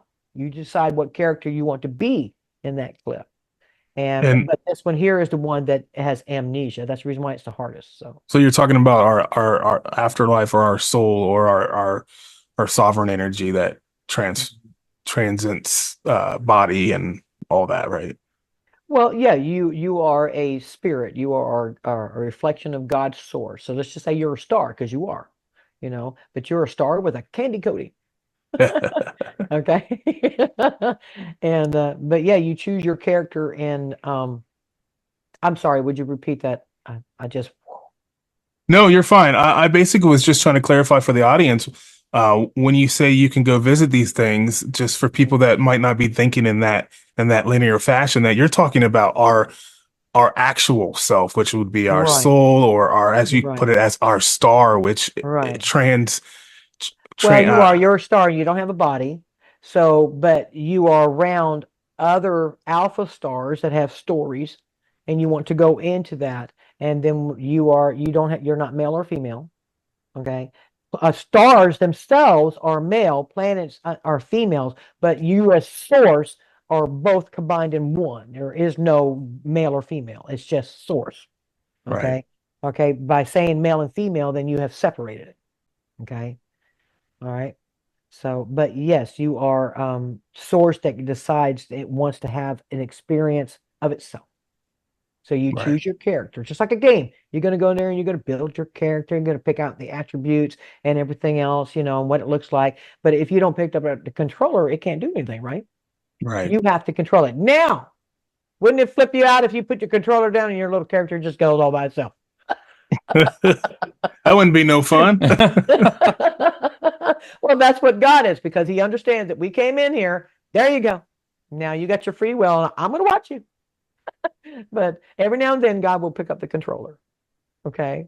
That's But a you nice are a analogy. character running amok inside of a game trying to figure things out. And the less obstacles that we have, the natural evolution of it, we would have discovered who we are a lot faster. We would already be in the Jetsons stage, with all of this technology and stuff like this here. But since it got hijacked, we had to send in our pros to help make this game kind of like reset itself in a good way.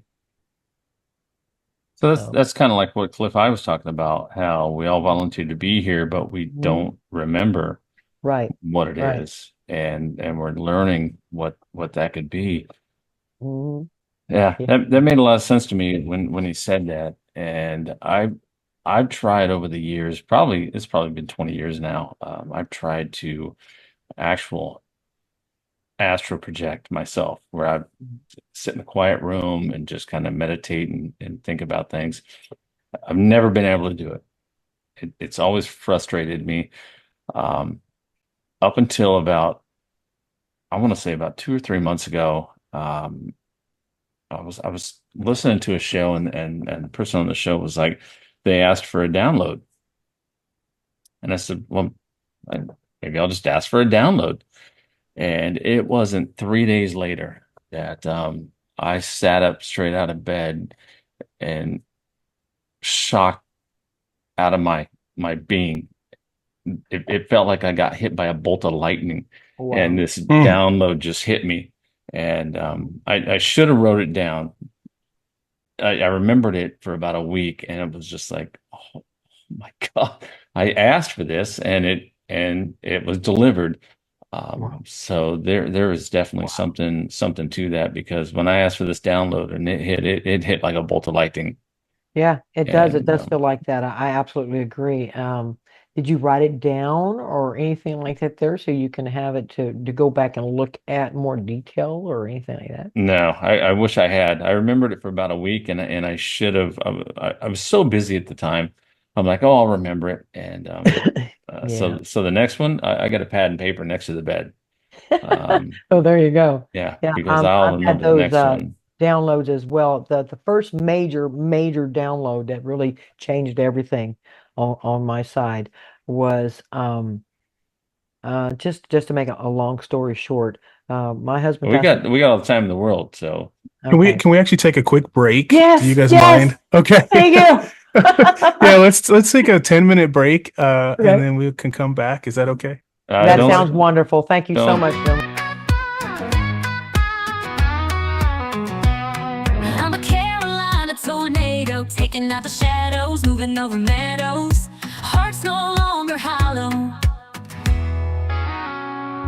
Like a thundercrack, baby, I'll drive them crazy. I won't be denied a 5D life. I'm a supernova, I'm gonna take this over. The mothership's hover, 5D is getting closer. I will light up the sky with truth inside. I'll turn the tide, light up this life. Like a thundercrack, baby, I'll drive them crazy. I won't be denied a 5D life. I'm a supernova, I'm gonna take this over. Like the mothership hover, 5D is getting closer.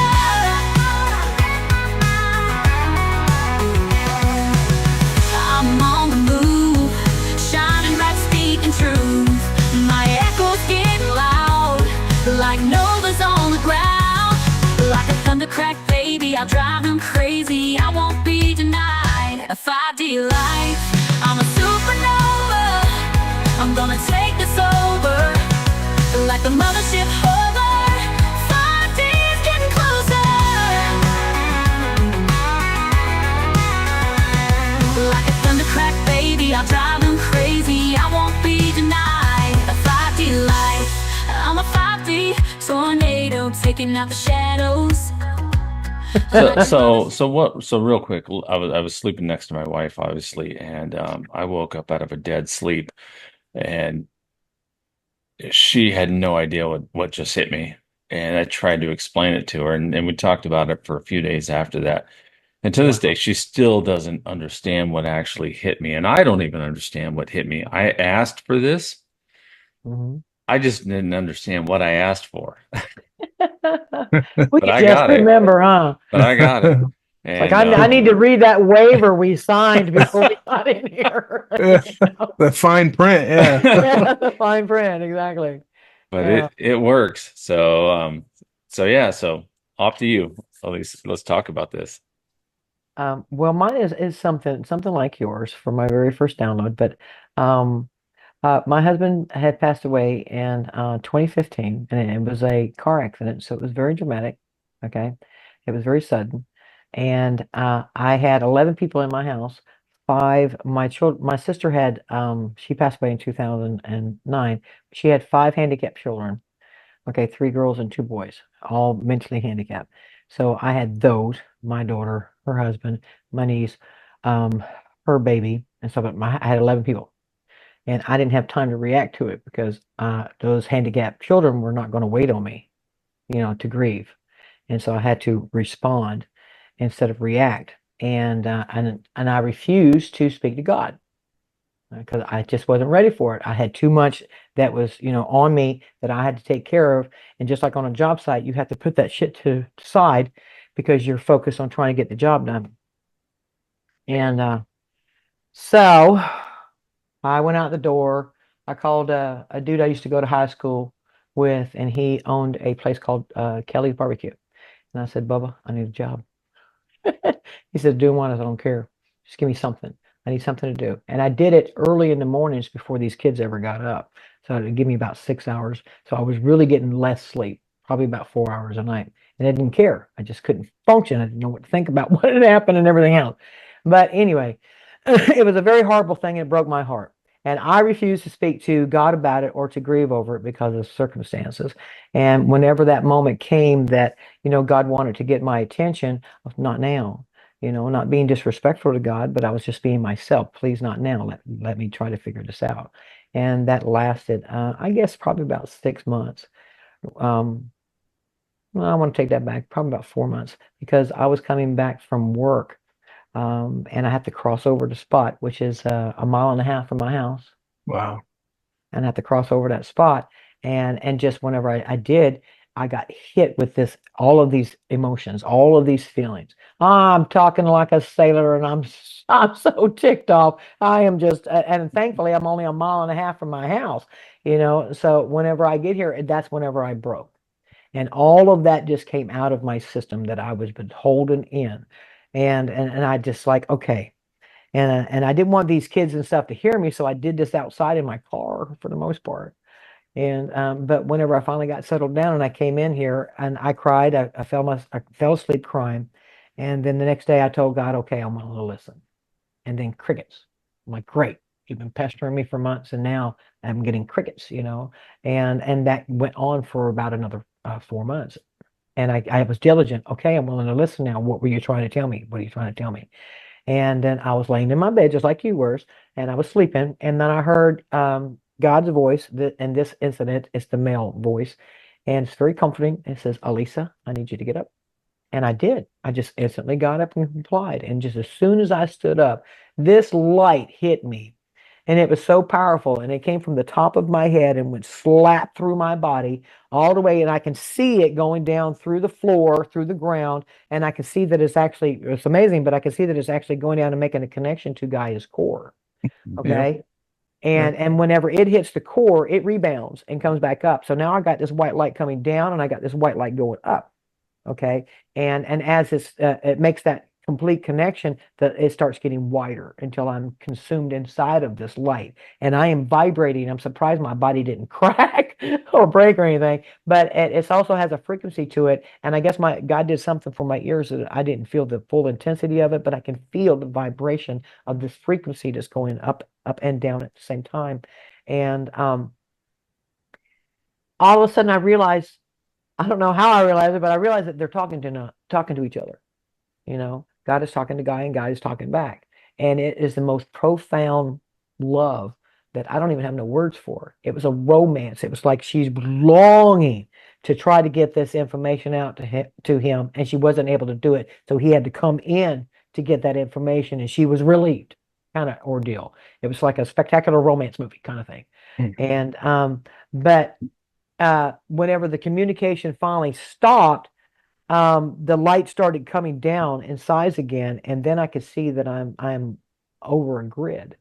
And it's not just me, it's like 199 other individuals, okay, men and women alike, just like me being 200. I find that weird because there was 200 fallen angels, supposedly, and then there's 200 of us. And what it is that we were nodes for the grid, for God to get that information through and clear out the insignias that were placed upon the grid. Okay, that's magic, black magic. And and like I said, I can see these other people all over. I'm assuming they're from wherever they're from, but I can see that I'm not the only one. And then I get put back gently down back into my home. And I was in physical form. I was not in astral. I was in physical form. Okay. And whenever I came back down and landed on my feet very, very gently, it was like, what just happened to me? I was like, I was the hungriest I've ever been in my life. I had so much energy running through me. I didn't know what to do with myself, and I couldn't sit still. And I was but I couldn't move.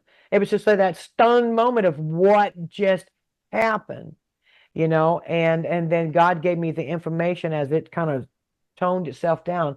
I can hear God telling me that I was a node, and that was one of the reasons why I was called, is so that I can work with my brothers and sisters and help clear out these grid marks, or these insignias on the grid marks. And I think that whenever that happened, either a lot of information got left in me, or a lot of information got woken up in my DNA, because I know so much, it just keeps going. It just keeps going. And I always have an answer. It just keeps going. It amazes me. But that was my first major download. It was so powerful, gentlemen. It turned my hair white. This camera is not doing me justice. My hair is white. We're talking like paper white. Okay. And I noticed that, and I was like, oh my God, now my hair turned white. That's how powerful it was. But whenever I finally did get settled, and I did, I guess, kind of like lay myself on my bed, I was in that a bliss, a euphoria. Mm. Like you were saying, Nate, and then with your experience as Yeah, well, it's just absolutely. like you don't have no explanation for it. Isn't it amazing? Yeah. And you're trying to rationalize it and your brain can't. It's like, what just happened? But from that point on, I started getting all of this information. It just kept flowing in. And I'm really, really pleased that I've been able to retain as much information as I have. It's I mean, I smoked pot in my life. I figured I burnt some brain cells or something. So, but it's just amazing to me that I have actually retained as much information I have. But it started with that one. And once that started, everything else started flowing. That after that is whenever I made contact with Hanai and Kalen, which are the Tartarians. Okay, I made contact with them. And then through that contact, whenever I went up to that mothership, is whenever I met I guess the rest of my team, if you want to call them my team. But I met the two Palladians, and that is Onar and Corian. And they're the ones that helps me with all of this technology that I'm dealing with.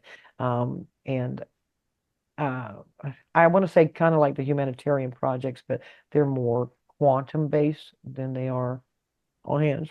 So, and I also met an Andromedan and half human, and I don't know how to explain it. He looks human, but he has like a blue hue to him. Okay. I'm sorry, he's half Andromedan and half Palladian. I apologize, I got that wrong. He's half Andromedan and half Palladian. And he looks like a Palladian, like a surfer. Okay, kind of ordeal, but he has a blue hue to his skin, and I thought that was very, very unique. Hmm. And he is taking care of, or assisting the ships that are guarding around us and stuff like this here. So, and it was a very big honor, I guess, to meet something like a captain, if you want to call him that, like a captain. But he was letting me know that they were the ones that's observing us. Yeah, all eyes are on us. We're the star. Okay, So all eyes are on question. us. So question was, And then I got to meet Daya. She is also Tartarian, but she's more of an assistant type role. Okay, if I need something tangible here in paperwork or whatever, she helps me with that. Where Hanai and Kaylin, for the most part, they're my escorts. They'll get me from point A to point B. And then here comes a good part. I got to meet John Mitchell. And this gentleman is absolutely fascinating. He's just like us. He was born in a body down here like us, boots on the ground. And he is from Austria. And his father is ex-military. So um, his father was a military. He met a beautiful woman over in Austria. They fell in love. There you go. There's John Mitchell. Okay, but he is the driver of these ships. It doesn't matter. It could be a helicopter, airplane, jet. It don't matter. A spaceship. He knows how to drive all of this stuff. Okay, and a lot of things about him, for some reason, makes me think of the what are they called? Spetsnaz? Is that what that top elite kind of team is? Oh, Spetsnaz. in the talking about in the Air Force? No, it's like the Russians top best of the best of the best of the best Gotcha. secret Hmm. space kind of guys. But he has a lot of knowledge on the military aspect of it. Okay, because he's had to deal with the military and the things and the information that he's learned. So I'm really, really pleased that I actually met somebody because everybody else doesn't have a last name. He does. So I like that. Okay, and he has taken me to the islands. He was my driver a couple of times in one of these little pods. Okay, the first time it was Caleb and Hanai that was actually taking me around in that thing. But now he became the driver. And then he also became this is how I know he can do the other thing. I was in a helicopter and he was flying. I was in a plane, he was flying. I was in a seaplane and he was flying. So this dude's got some skills. Okay. And but that was the group that I got to meet whenever I went to the meeting on that mothership, because a lot of people had asked me what was the meeting about. Well, that was to introduce me to my team, I guess if you want to go. We are a team. They're not my team. We are a team. Okay. And also I have quarters on that ship. And whenever Hmm. they took me to my quarters, it was pretty much like a long corridor kind of thing. And the doors on these sides, they don't look like doors. They pretty much look like panels, if you want to. But whenever I walked up to it, they told me to touch the door. And what it was is when I touched the door, it scans my DNA, and it's only for me. That's my room. It was made and put there for me, and not even realize it. And whenever I came on the ship, we have to go through that like that force field to get into the hangar bay, right? We were scanned at that time too, so I'm pretty sure it checked out my DNA then too. But it's a great security thing. You got to think about that. That's excellent security, and it can tell if you're a clone or not. Apparently, it's very that advanced. And but I got to meet my team and our I'm going to say I got to meet my team, and they're fascinating people. They're very intelligent beings, and Hanai and Kaling have given me such vast knowledge on Tartaria. Okay, and that's where I know that the Tartarians are going to be our middle guys. Okay, they will be our escorts when it comes time for us to go in these med beds, these quantum med beds. These guys are going to be our taxi. Okay, And they Tartarian is outside of the dome, right? That they're the ones that are no, on they're a outside of super plane. the first ice wall that Okay. surrounds us.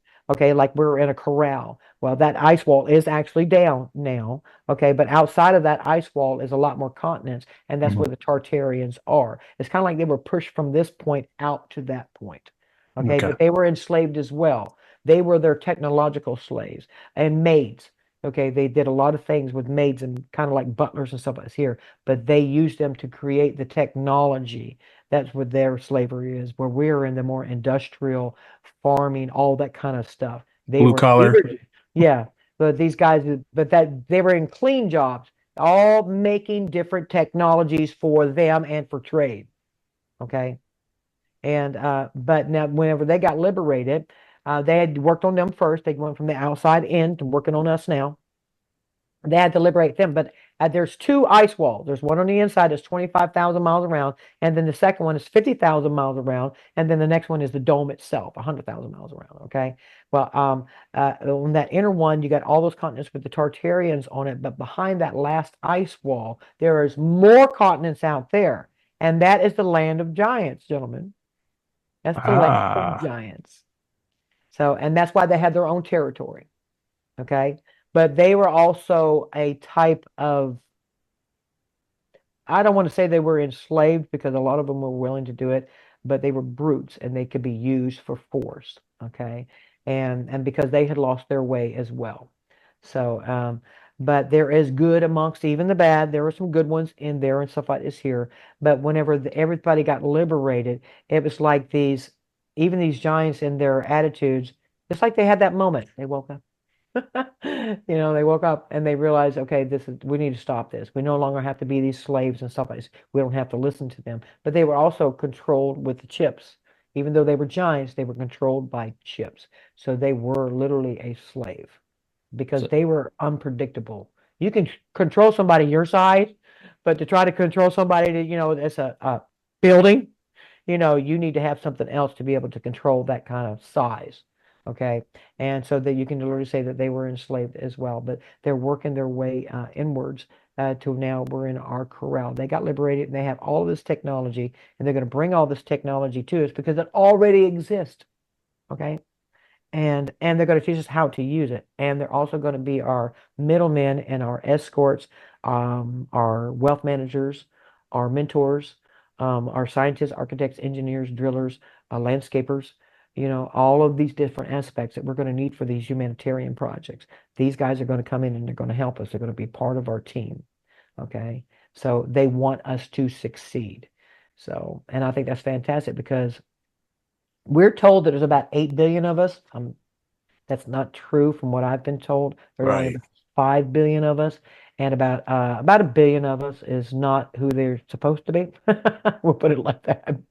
Um, but in Tartaria, there's about 9 billion of them. No, no lie. They double us. Oh my So because the goodness. land masses are so much more bigger and spread out than it is here. Here it's concentrated. Okay, so you can only have like so much. Let's put it like that, maybe. But they told us that there are 8 billion of us because they want us to stay in that state of mind of lack. There's not enough. There's too many people. Okay, and even at 8 billion, that's still a lie. We have still more than enough to take care of 8 billion people. But it amazed me to find out that they have that many people over there. That was fascinating. And the good thing about it is, the interesting part about it is that you still have, 15 footers over there. You know, can you Yeah. imagine that? I've seen it, so I was Yeah. impressed. I was impressed. I was like, those are some big dudes, man, but they don't look like the ones that they've shown over here where they have heart problems and their elongated heads or bony looking arms and stuff. No, they look like men and women. There is no difference. They just happen to be a larger size. Didn't they just dig oh, one of those up somewhere over on the other side of the planet here? I saw something just recently where they dug up a giant. Did you guys hear about that? the Oh, I've heard about different Smithsonian digs things them being up all dug the up all time. over. Yeah. Yeah. Yeah, the And then they'll Smithsonian deny digs it. them Oh, up no, no. all Or the the time. Smithsonian comes in and swoops it up. Yeah, they hide it real quick. Yeah. There Yeah. was a picture floating around of one and it looked authentic. I know there's AI and stuff now too, but I wish I could remember where I saw that. But yeah. Anyways. Yeah, let me get on. But it's like this, I'm saying this story, it just gets more expansive and more expansive and more expansive because it's all connected and how it came to be and everything else. It's absolutely amazing.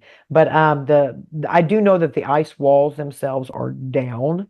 Okay. It took a long time since 2012 to get these here ice walls down because you're talking ice walls that are a mile high and 10 miles thick. Hmm. Okay. Yeah. And then somebody was like, "Oh, why?" I said, "That's a guarantee, my friend. That's a guarantee. That's what that's called. To make sure you don't get access to what's behind that wall." Okay. And it took a long time and wars out at those ice walls on both of them for us to get control back of that. Now, whenever the ice walls came down, because we are aware that there are water in those rings, okay, and it has been separated from the other water for so long. But they end up having to put down these very advanced buoy type of things to make a barrier, not a wall up, but like a wall down.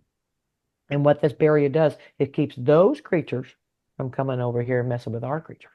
Mm. Because those creatures are not, they are nothing like our creatures.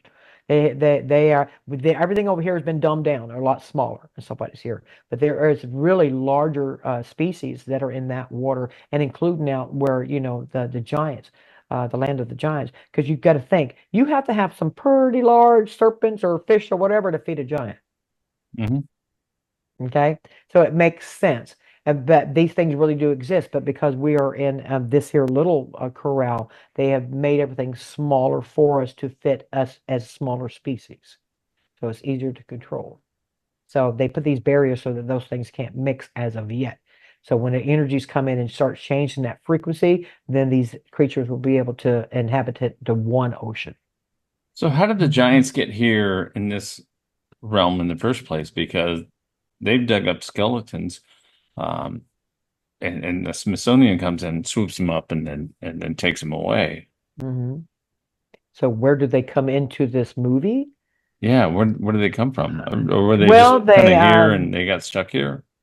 they actually originate from genetic mixing with what the race is called the Anunnaki. Okay, because the Anunnaki are not small beings. These are 15, 20, 25 footers. Okay. Okay, these dudes are big. So, and whenever they came here and um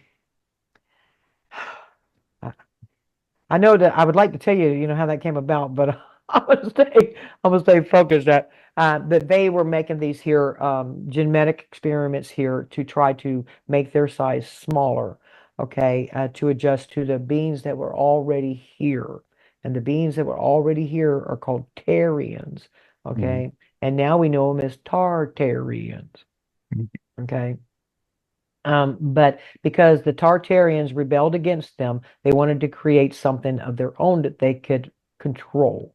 Okay, so they tried to annihilate the Tarians and made them rush away. And then they created a mixture of that, something that they can make as a slave.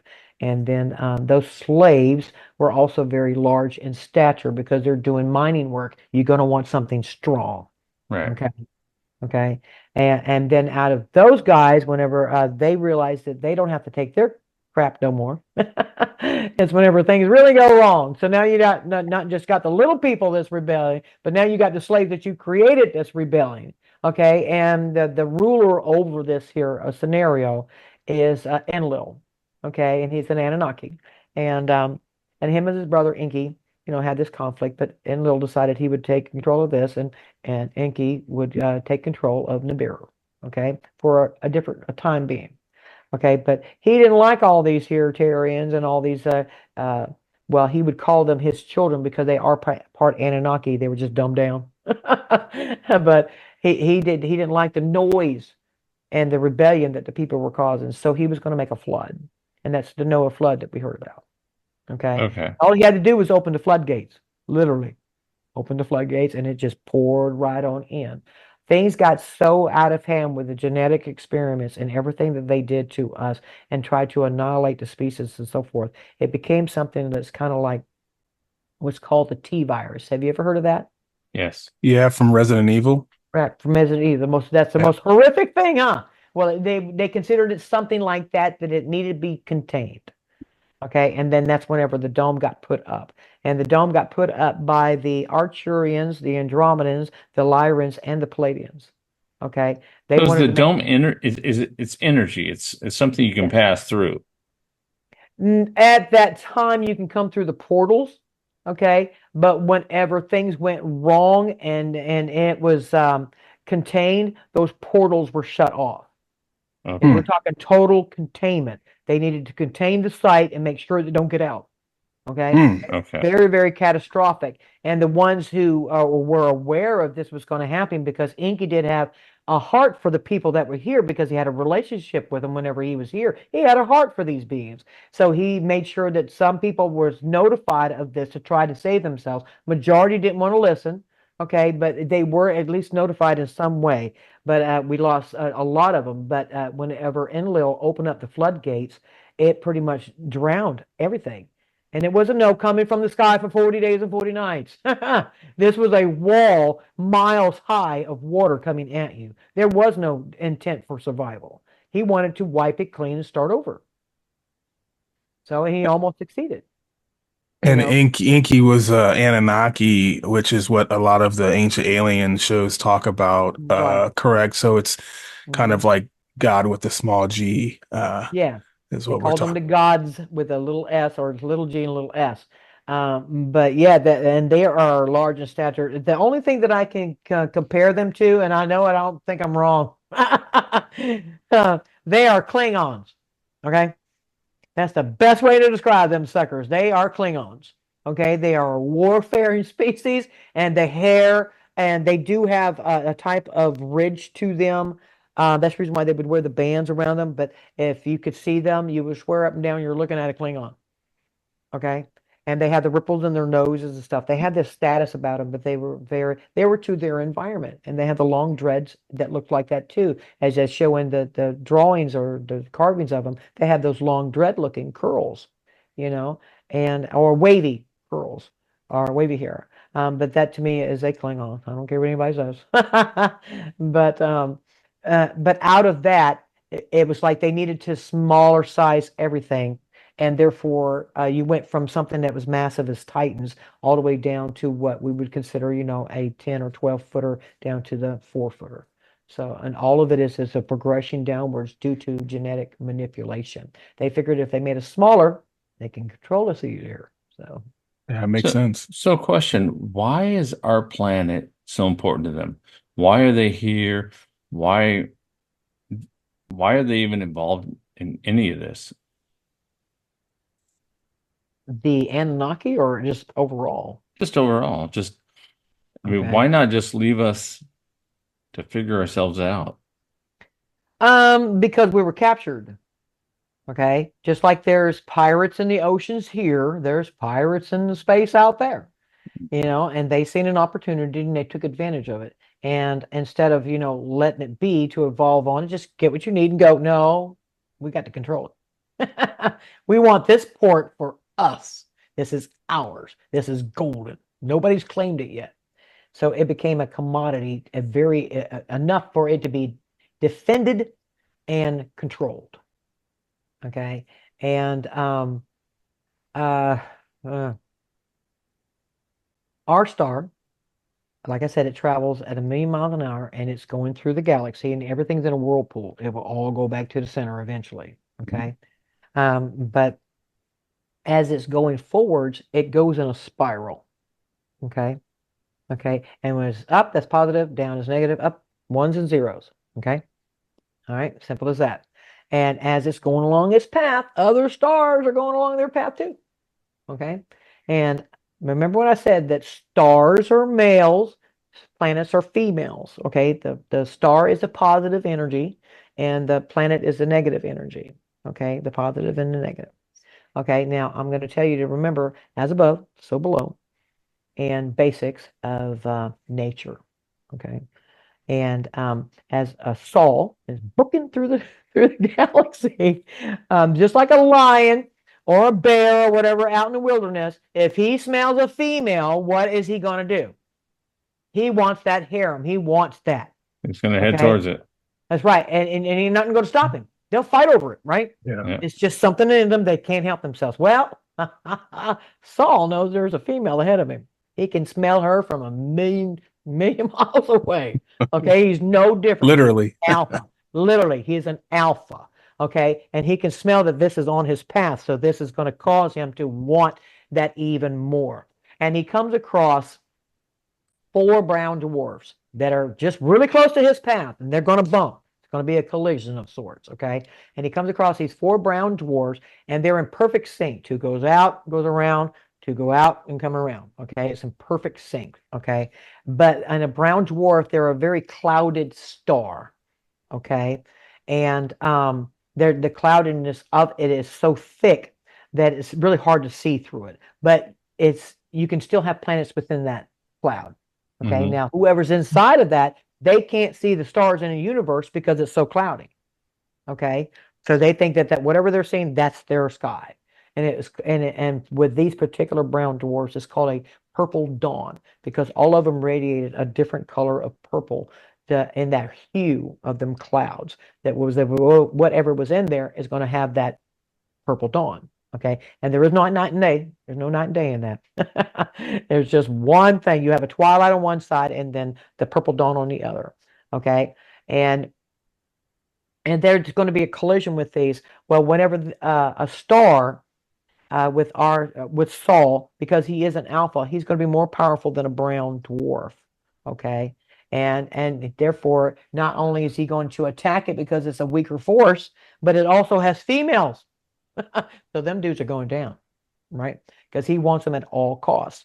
So because they're so close, he will send out like bolts of lightning, a galactic bolt of lightning, because he wants to make contact. That's their battle, and it will try to defend itself. It will send out back and forth. So you got this here electric shock going back and forth between these here two stars.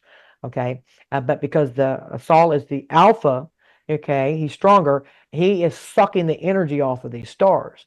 Okay, a positive star is going to suck the energy off of whatever comes in its path if it's another star, especially if it's weaker. Right. So it strips the atmosphere off of these here stars.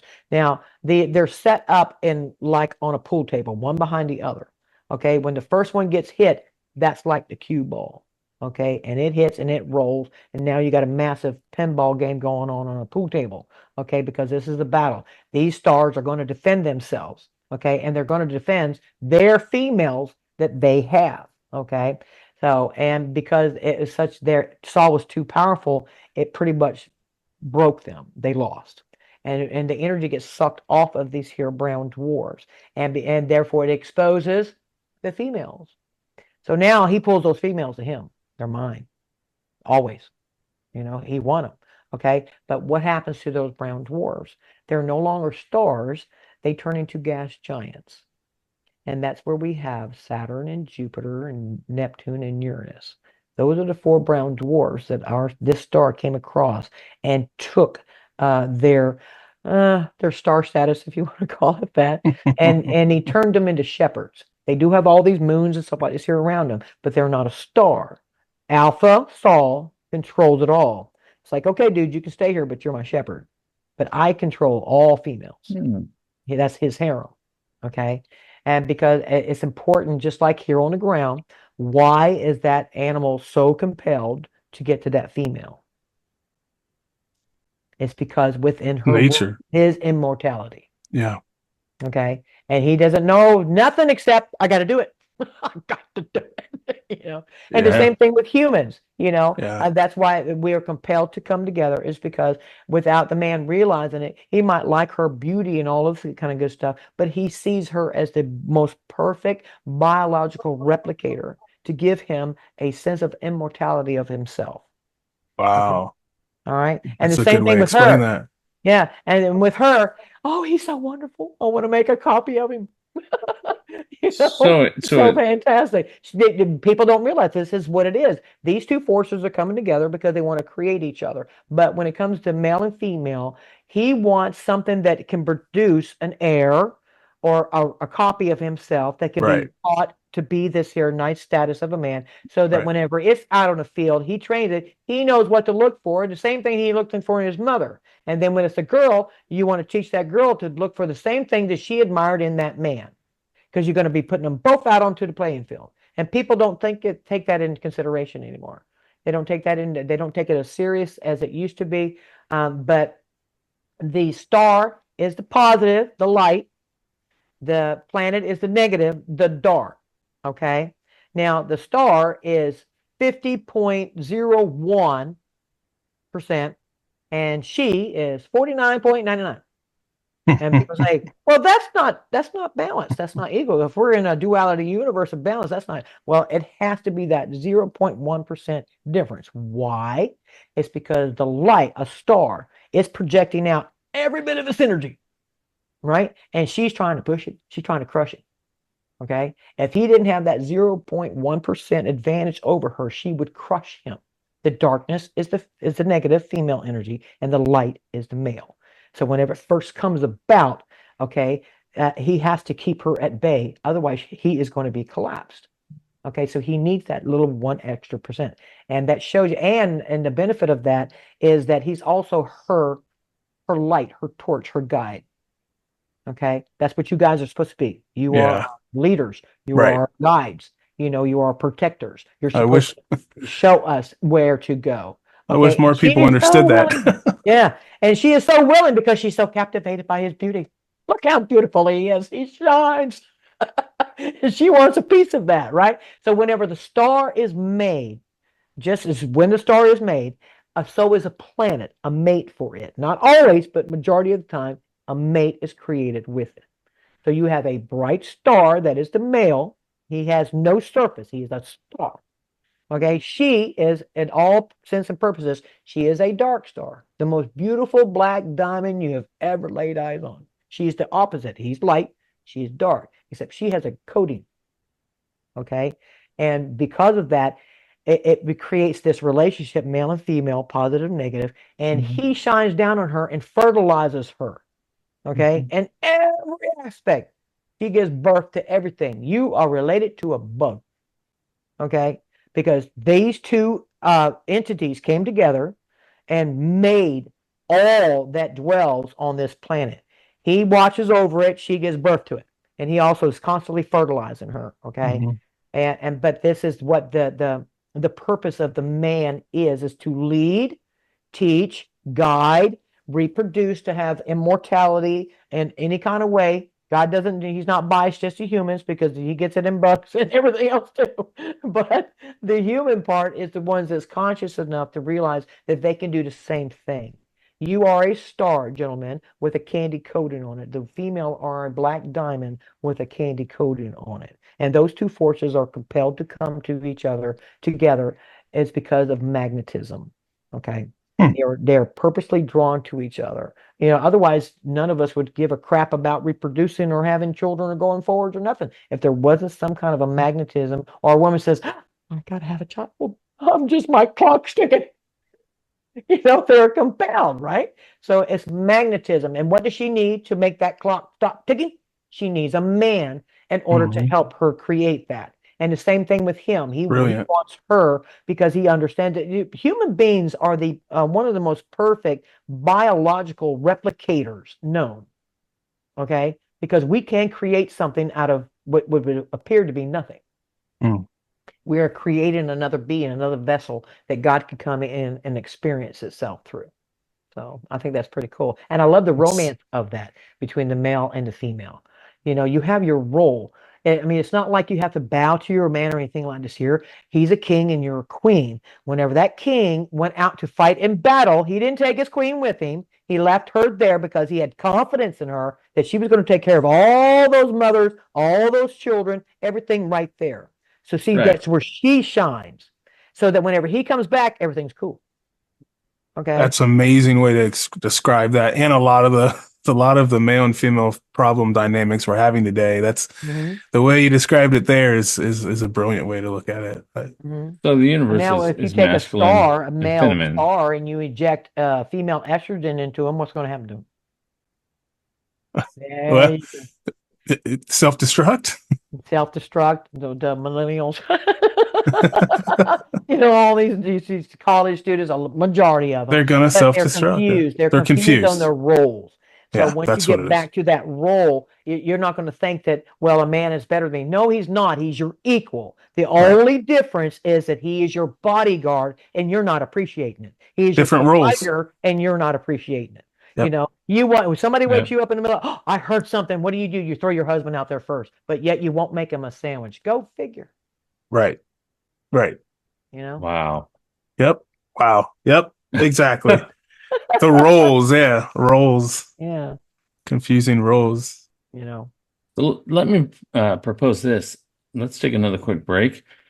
And I want to come back and I want Lisa to walk us through what happened in the backyard and how you got up to the ships. But at the same time, there's so much more to talk about because Val Thor and Eisenhower. There's so many things to talk about, but just depending on how much time we have, maybe we can do another segment at some point down the road. But let's get as far as we can, and we'll take a quick break.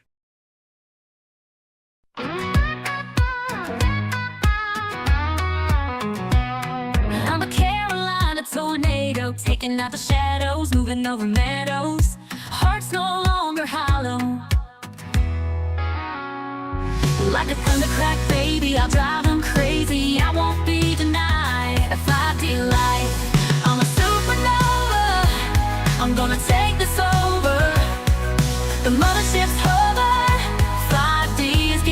closer. I will light up the sky with truth inside. I'll turn the tide, light up this life. Like a thunder crack, baby, I'll drive them crazy. I won't be denied a 5D life. I'm a supernova, I'm gonna take this over. Like a mothership hover, 5D is getting closer.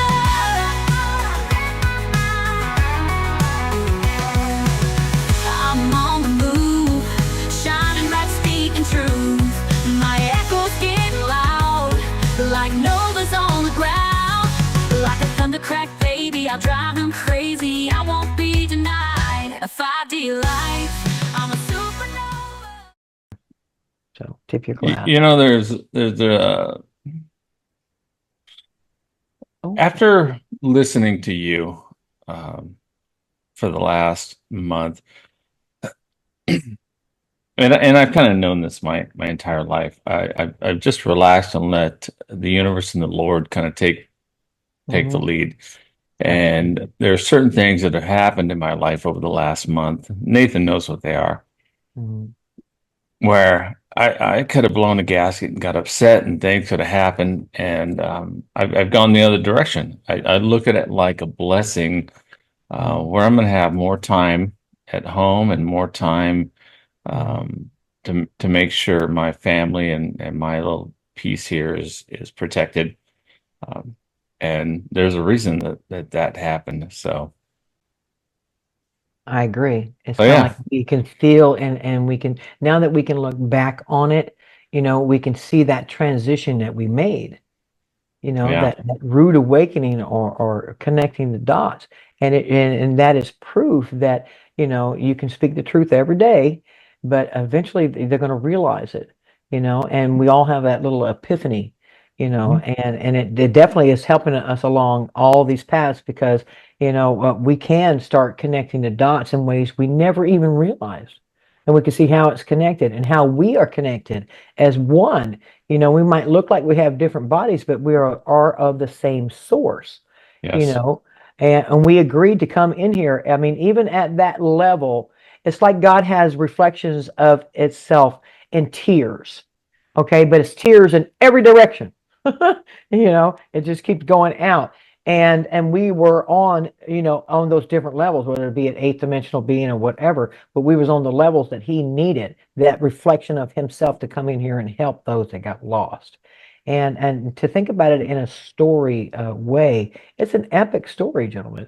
I mean, it might hurt to hear a lot of the truth, but it's better to hear it and get through it and see the other side, that it does have a success ending, a good ending to the story. I And, look forward to that other Mhm. side. I really do. Mhm. And it's Nathan going to be and quite I, different, my brothers. It's going to be so fascinating and different as we go forwards, because it's kind of like we're catching up to ourselves. Mhm.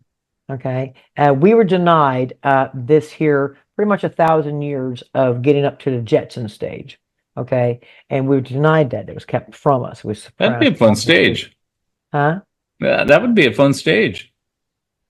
Yeah, absolutely. But we're going to bypass that because our brothers and sisters, need our help. So we're going to help them make that quantum leap. Now, once the dome comes down, all of our brothers and sisters that got raptured from these other worlds and other lives, they had families, homes, things that they were doing, they will go back. We will go back to where we were.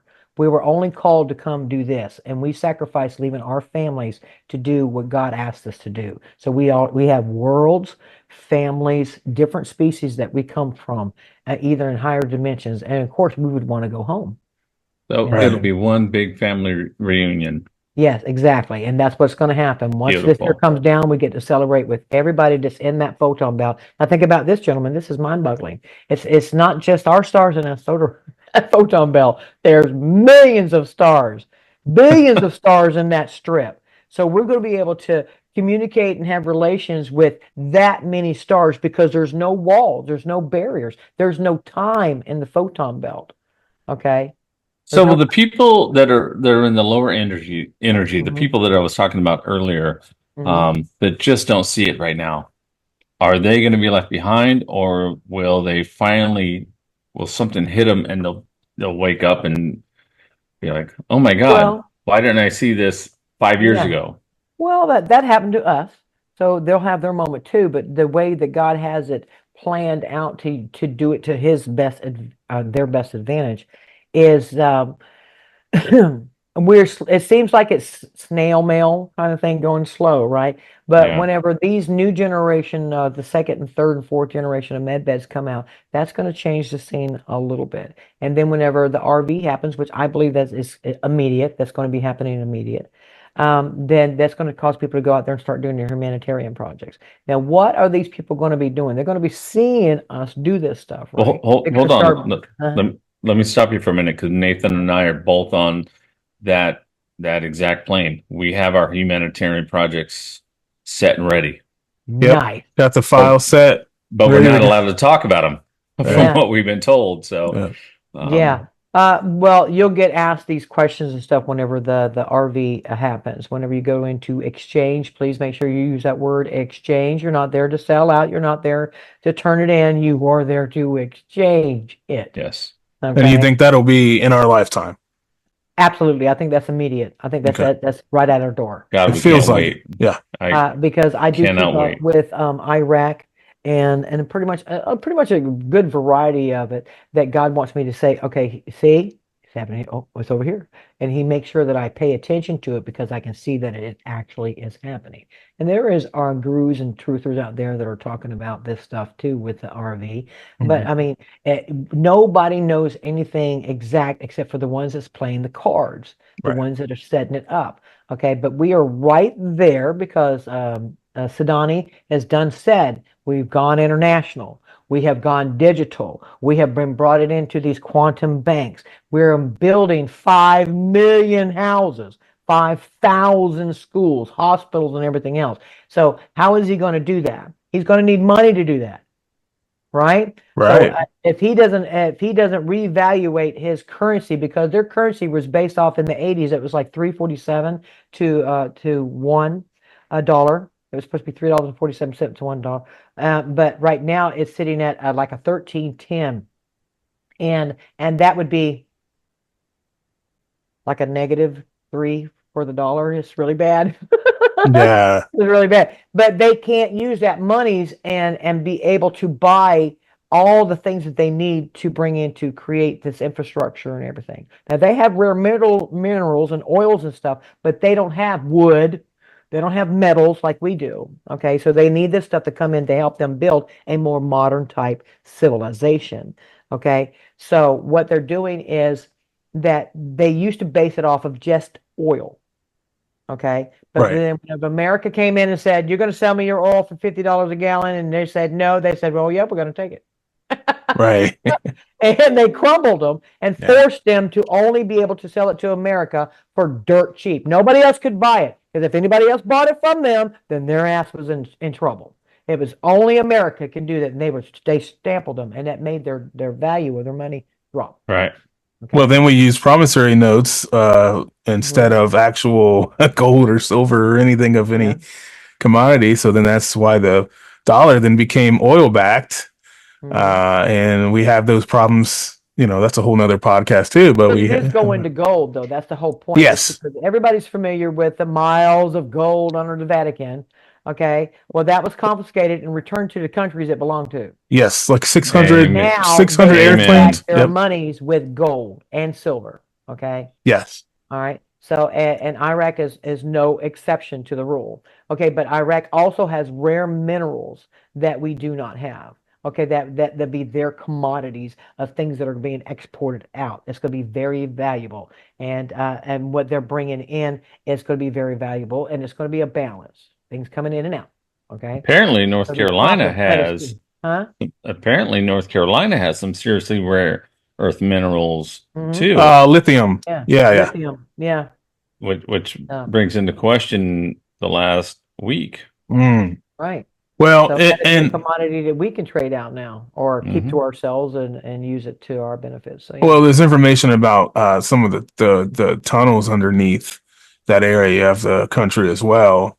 and how some flooding could have happened in order to assist with some of the taking out of some of those dams and Mhm. things that were under South Carolina, North Carolina, Virginia. Yeah, exactly. I mean, if you think about if you can just cut an anthill in half and you can see the structure and how it keeps Yeah. going down more in all those tunnels, that's pretty much what it looks like underneath. On a grand big scale, no joke. And the mag labs that run from north to south and east to west, also they all have ports. These things has been functioning for a long time. They really picked up speed, I want to say internationally in the 70s. So this is how long they've had this technology, these mag labs. So, Yeah, it started in the They 50s. The the mhm. the Yeah. discovery of all this and the Nazis and all that traces back to a lot of that too, and Yeah, but deals think they about made. all those tunnels. They're using them. They Yeah, didn't have to dig them out. They were already there. true, true. You know? Yeah, So that was very, very helpful to them to get that stuff laid out pretty fast. And like I said, all the countries want to have it underneath their ground too for their elites and all that kind of good stuff. But that we'll be able to have access to those. That will be our new subways. So because they all have points where they meet that you can pick up and drop off people. So yeah. they've talked about subtunnels all the way up into Las Vegas, mhm. out of the Pacific Ocean. Yeah, there's some that goes underneath the ocean. Absolutely. And there's bases that are underneath the ocean floor. It blows your mind. It's true. Oh yeah. We have bases that far down and deep that we have no idea. And it took an alien race with the high technology to be able to help them accomplish that. Now, our dudes on our own couldn't have done that. So this No. is definitely proof that they brought in forces, the evil forces, negative forces to help them do so. So, but it amazes me how all of it's like a catacomb. It's Yeah. amazing the tunnels and everything. So, So, but do you think BRICS is a force of good in this? I know that everything that happens there's a good and then right. there's a bad, and the bad version often mimics the good with Hmm. just a few little tweaks. So how is BRICS? A lot of people are buzzing that the BRICS nations and this whole thing is a force of good to bring about the RV and this and the monetary Well, Nasara and things like absolutely. that. Just think about the negative banks and all the negativity. It The has to cities, have God showing the positive side of it, yeah, and it's coming out, okay? And it's going to devour and take that over. Remember, like I told you, the light just consumes it. right, you yep, know. But yes, BRICS is definitely a light force. It's going to be very beneficial to all of us because all the currencies that they're going to be dealing with will be gold backed. right, There is 209 countries, and as of right now, 159 have signed on to BRICS, solidified. It's a done deal.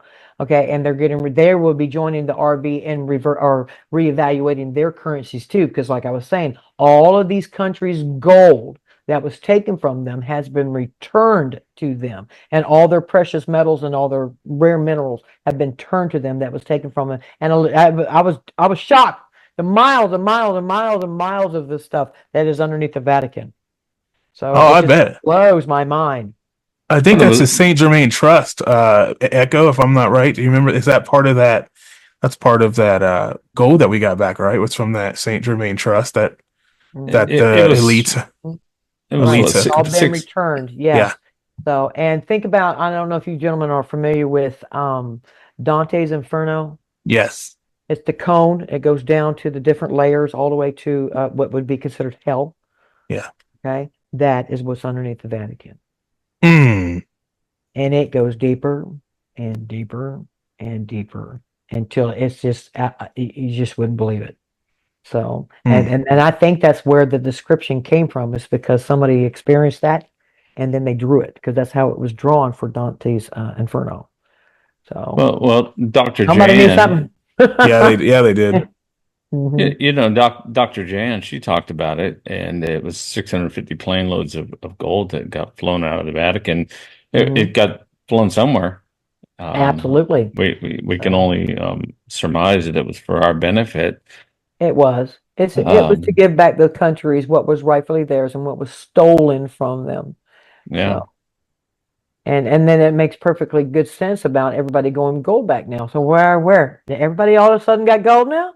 No, well, we haven't been told that, but now everybody's got gold now to do this with. There has to be that ultimate reason that it was returned back to them, so that they can use it to reevaluate their currencies. And the promise that BRICS gave them that we'll give you your gold back if you're willing to come do it this way for the Yes. people, for your people, and taking go for the governments and making sure you flip the script and get the white hats in there. And 159 has signed on a done deal to Well, join BRICS. And I think that's it. in go ahead, Echo.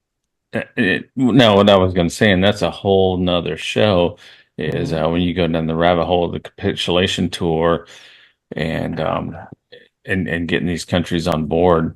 And Mhm. and right now, so many people look at it and like, oh, they're enemies and they're enemies of America. And no, the Russians are not enemies of America. That's right. They were portrayed to be enemies of America, Mhm. but they're not. So. Well, I'm really glad to see that these countries are working together, no matter what the narrative they're trying to feed us. Oh, that's the enemy. No, well, they're trying to put, well, how does the Bible put it? There'll be rumors of wars and all this kind of good stuff everywhere. They want to keep that fear factor in there. Mm-hmm. But it's 100%. also a movie, and if you keep with the fear, then unfortunately you're going to experience some of that. But Yep. stay positive and know that this is a movie, and you yourself, as a collective conscious as well, that we control this narrative, and we're going to make sure that it doesn't go that route. Okay, it's more positive than the negative. Okay, now it was like you were talking about the banks. You got to think about a dark force standing here, and then you got this little bit of light coming in, and it takes a long time to get to that point where it can overpower it. But it'll eventually consume the darkness. And it Yeah. consumes it. Yes, absolutely. I Yeah. thought that was very fascinating. I love the way God showed me that because I was not expecting it. I was expecting them suckers to go, no. There you go. So what was it in the Revolutionary War? What was it? 3% of the population actually participated. The rest of them had no idea what was going on. Uh-huh. Mhm. And I kind of feel like that's where we're at now. Yeah, Like 1 to most people 3%. are just, Well, I would say, overall, that we're close to like 70% overall. All nations I are think so. awakened, whether it be politically, they're tired of their government, we deserve our land, our rights, our food to be clean. People are making a reaction to all of these things. Now, not everybody is aware of the alien aspect or the UFO Right. aspect of it, but at least they're awake enough now that whenever we get things together, they're more susceptible to accept it because we're going to give them technologies that's going to put that, okay, this can be real. Instead of mhm. telling them something negative, they're starting to see something positive. And a lot of people are scared about, supposedly the government's going to, do a alien invasion, you know, with the blue beam, Oh yeah, Project Yeah. Bluebeam. Oh yeah. Oh yeah. Project Yeah, Blue they've done Beam. That's some all over the news. practices. Hmm. Yeah, they've done a little bit some practices and stuff already in different parts of the world. Hmm. There's been videos from social media Absolutely. you I can mean, they see. used it during 9/11, so Oh, absolutely. Yeah. With the Oh, with the 100%. planes. Yeah. yeah. We actually 100%. we might have an episode coming up with somebody that was closely connected to that here in another month or so, right, Echo? Yep. We Yeah, might be man. doing it I got so live. angry whenever God was showing me, what they were doing. And I don't know what it was, but I was in such a Tommy gun mob moment. I was lit.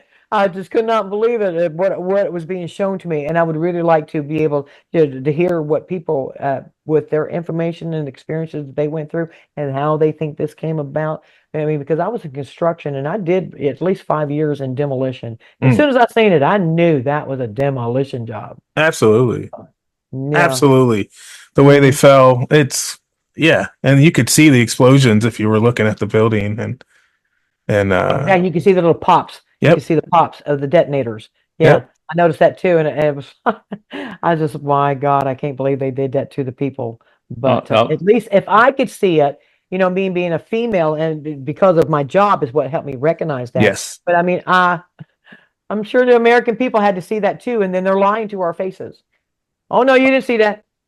No, you yeah. didn't see her talking about building nine going down while it was still standing behind her. Oh, building 7. Yeah, building Seven, that's right, 7. building seven, yeah. Yeah. Building seven. It's like, oh yeah, we're just that stupid. Yeah, it just yeah. The ground just shook a little bit and it just took it down. Okay. Oh, Yeah, I a know. couple of office fires. Oh yeah. No, You know. I'll be honest with you. I was working at a casino, and at that point in my life, I still believed the narrative. And I had a dealer, and he's like, "Building 7, Building 7." I was like, "What about Building 7? What is that?" And he said, "Go research Building 7." I was like, "Okay." So I went and researched Building 7, and I was like, "Okay, it didn't get hit by anything, and it just dropped like a Vegas casino." Hmm.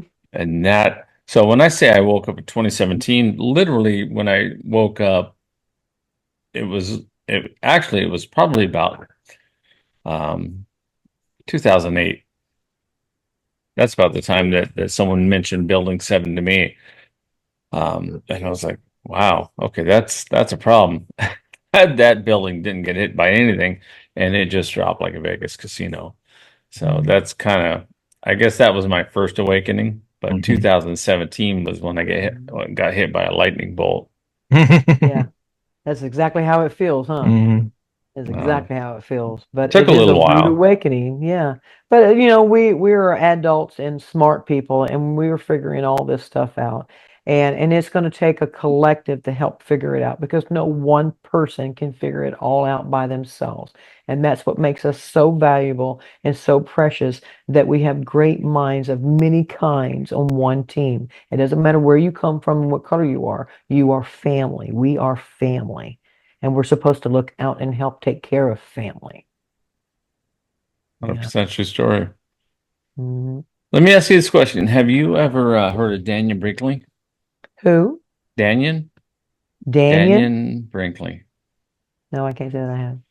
Should've So he's another one that's out there kind of talking about what we're talking about. Cool.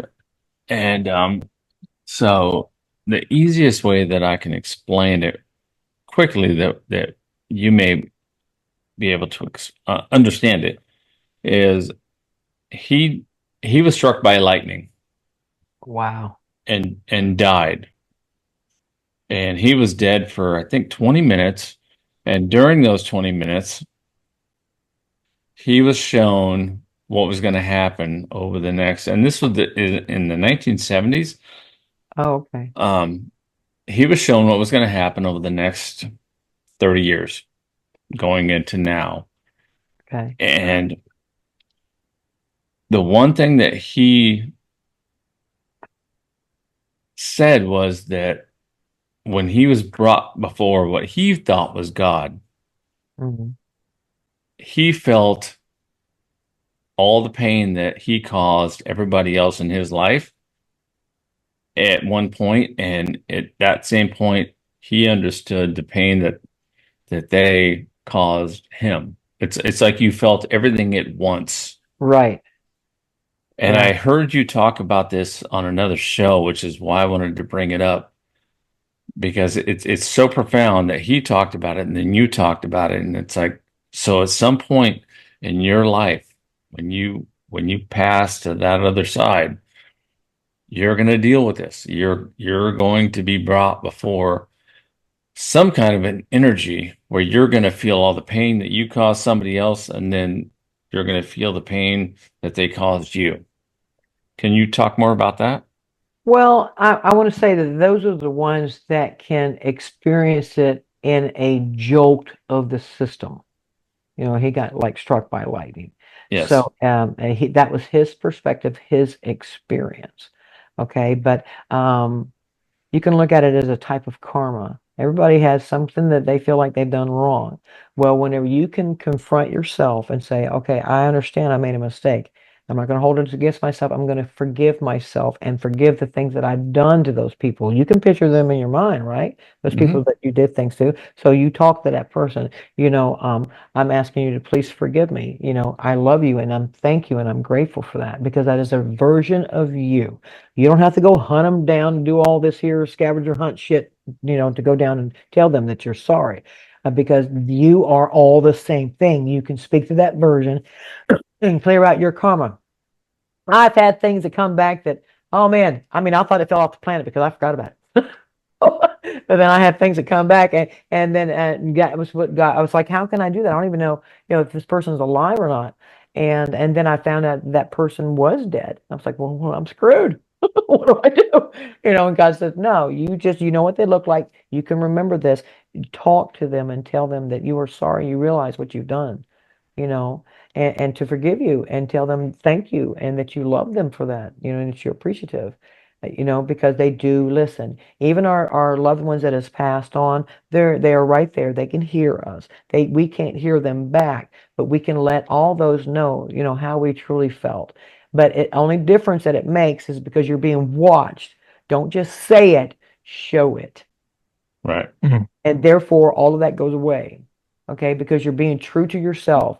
I've done some pretty things in my life, what was I thinking? But I did. And I don't want to have any regrets for it anymore because I carried that around for a long time. So now I've gotten to the point where I realize, okay, that was a mistake that I made. What was its purpose? I learned one hell of a lesson that I will never do it again. So it served its purpose. So I'm grateful that I went through that because it took that for me to learn it. I wish it would have been easier, but no, some of us have to learn the hard way. But that's what I get out of it now is a valuable lesson that I learned, and I can't change it and I won't change it because it helped make me who I am today. All my decisions helped me become who I am. And I'm not going to Right. let anybody else make me feel guilty or remorseful about these things anymore. I've already been down that road. I've forgiven myself. And now here I am, the conqueror who got through all of that and realized my mistakes and perfected my flaws. Mm. That was beautiful. Yeah. So That we was so have probably beautiful. time for one more topic here. Is there anything you want to talk about that we haven't hit yet? Maybe that you want to let the audience know, or Yes, okay, because I didn't finish on the four brown dwarfs. yes, Um, in the cloud of one of these brown dwarfs is Earth and Mars. Okay, and that is Gaia and Mara. Okay, that's their names, or at least that is on my timeline. That's what their names is. Okay, and Vena wasn't there at the moment. Venus, she wasn't there at that moment. Okay, she was. I'll tell you. But whenever the soul sucks all of the atmosphere off of the star itself and is draining its energy, the females get exposed. Okay, so he automatically is bringing Earth and Venus to himself. Okay, he's a magnet, and so is she. And of course, he's an alpha, so she ain't gonna complain. right, Okay, and so, but in the process of Earth and Mars coming to him, like I said, it's a bowling alley out there. There's all kinds of crazy things going on, and they come too close to each other because of the chaos, and they arc off of each other, and that's where we get the Grand Canyon and the Mariana, the Venus, Mars Mariana Trench thing over there. It's because those are two giant arc marks off of these two females, and that's only because they got too close to each other. Not that they were being competitive, it's just they got too close to each other. And what does two negatives want to do? Get away from each other. yep, dispel, yep, Okay. Okay. And so whenever that starts settling down, now you got to think about these stars. Now, Sol, he has millions of arms. He doesn't have just two. He has millions of arms, and he is grabbing those suckers, and he is literally top and bottom. You can see it's like sucking it right off of him. You got a positive. He's got a positive charge on it and a positive connection down here, and he's just draining these suckers. Okay, and because they're being hyper agitated, they're going to spin very, very, very, very fast. Okay. And now I want you to think about a diamond. You can look into a diamond and you can see even in that diamond, it has little tiny coal pieces. mhm, Okay. All right. Women prefer them without any. Okay. But even a star has those little coal pieces in it. Okay. Not all of them do, but some of them do. Okay. And now Earth and Venus and Mars belong to Saturn.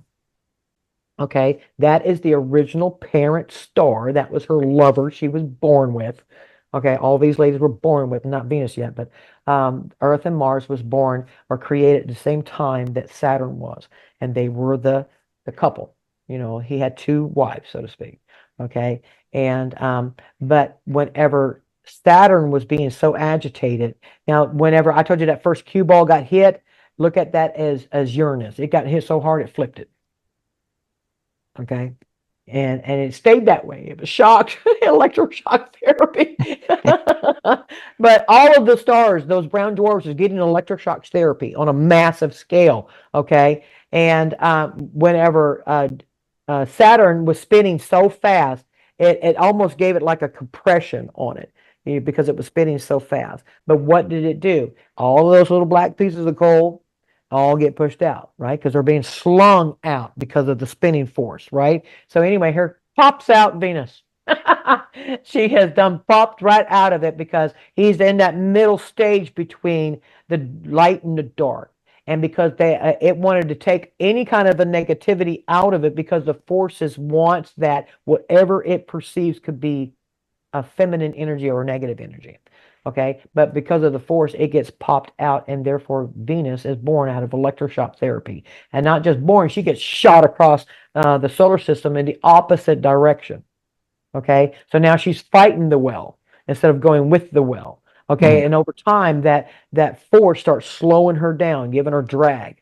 Okay, and she looks like a comet the whole time. Okay, but it starts slowing her down with this drag, and eventually it stops her, and then she starts going with the other planets. Okay, but she spins backwards. She will always spin backwards because it's kind of like when Saturn flipped, it caused her to flip, that she would have the opposite spin as she's going. Okay. So, but yeah, it's actually, and she still to this day has slightly, well, not now in the photon belt, she don't have a tail, but she did have a tail for a while, and they considered that to be like long blonde hair coming off of her. But she was birthed out of that chaotic situation. And Venus is not a dry, hot planet like they're claiming. Okay, that's a lie. It is a beautiful world, and they do actually have Venusians on there. And a lot of the beings that I have seen come off of there, the first ones that I've seen that were from Venus, I actually seen in Tartaria. And they're green, and they're beautiful. And they got jet black hair, and they have green skin. And the ladies that I was looking at, one had green eyes and the other lady had blue eyes. So they do have a diversity in eye color, is what I'm saying. But they were green, and they were absolutely beautiful. They actually have life. They have all kinds of that. It's just different than what we have. That's all. But they don't want us to see that. So what do? We're going to paint it like this. We don't want you to see this. And Mars has a lot more life than what they're showing us. It's going to shock people. Well, right now it's in the photon belt. So any star that gets super charged, so will the planets, and it'll show their true beauty. So Mars and everybody is showing their absolutely true beauty. Water and all. Plants, animals, all. Okay? Nice. But before we got in there, they didn't want us to see that that was a living planet. They wanted us to perceive it as a planet that was destroyed in a nuclear war. Yes, they did have wars on that planet, okay, but it wasn't enough to take out the whole planet. So let me jump in here real quick, because we just jumped into what I was talking about earlier, which was Val Thor. And so supposedly Val Thor is from Venus, and he was what they call him, stranger at the Pentagon. And he was down here and talking to the president. Advising. I questioned it for a long time. I'm like, okay, how could that planet being that close to the sun have life? But we've been lied to about so much that who knows? So maybe Val Thor. I have another surprise for you. I knew you would. I knew you would. I've researched this so much that I'm like, I knew you'd have some other surprise. Well, the stars are not hot; they are cold fusion. Okay. Wow. Okay. So, and that's how these planets can be so close to their partner, their star. Okay, and they don't want us to see that. When we get to see the Sol, we will see that he's almost, I want to say almost 3 times the size in the sky. Okay, we are close to our star. Okay, remember, he is a protector, a guard. He wants his shit close to him. Okay? He wants his family right there. And yes, there is others that they're further away, but yeah, it's all cold fusion, and they want us to think that everything is thermal heat. Okay, now these kind of things do happen, but not in the way that they're saying. Okay, this is cold fusion. This is forces come together, and it doesn't take heat to create it. Okay, it's putting things together, and whenever you rip things apart, you get a reaction, correct? Right. Okay, well, that is the chaos. You're still going to have that, but it's not going to be on the way that they're describing it to us. It's not going to be molten lava and fire, all this kind of good stuff. There Right. will be a negative charge reaction from that, but it'll be a balance to the positive charge of that. But it is all cold fusion. And that makes it, because you think the space is cold, they have portrayed it in the movies, it's a vacuum, you're an ice cube. So where is all that coming from? And it's because everything is cold. It's absolute below zero. You can't even get no colder than this. And how do you get something out of that if you don't use that cold factor to it? And you hit it with electricity, now you got cold fusion. You still have power. You can still heat things. You can still change the temperature of a star. Okay, but it is cold fusion. And all stars are also portals. It's kind of like they each have their own IP address. If you know that IP address, you can go to it. And that's how they travel distances. I will tell you this. I've always felt much closer to Mars than Venus. Well, there you go. I don't know why. Because men are from Mars and women are from Venus. There you There you go. go. Nathan knew that answer. Nathan just answered it. There you I've go, been bro. figuring it out for Come years. from the beings that were on that planet. Okay, the Marians is what they are called because she is Mara, meaning the Mars. But this is where you get that terminology of the mariner, the guy out in the water. Okay, it's because they are called Marians. Okay. And you could have been part of that, born there, reincarnated there, or came back here, or you must have some tie to it if you feel that pull to it. So that's a Yeah. guarantee. You just don't remember what it is as of yet. I'm trying. I'm trying to remember it. So did you see that movie on? Oh my goodness, I just lost his name. Was it the one from the 90s? No, John. He's on Wick? Mars. Huh? No, John Wick? No. John Wick no, wasn't on Mars. no. Oh, I don't know. I haven't seen it. Maybe he was. We He don't. might, Maybe he was. right? You never know. Oh my gosh, this dude is he gets taken he goes through a portal here on Earth and ends up on Mars. Okay. And they show a lot of the scenes of Mars and the beings that are there. And I thought that was a very fascinating movie because Like The Martian or something? The Martian no, Chronicles. no, The Martian Chronicles was from the 70s or early 80s.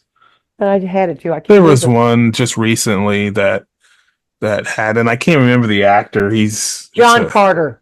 John Carter. Oh, yes. Carter. I did see that. Yeah. It was more of a Disney flick, so nobody really took it too serious. But Right. that's before you knew you should really take those things serious. Yeah. Mhm. Yeah.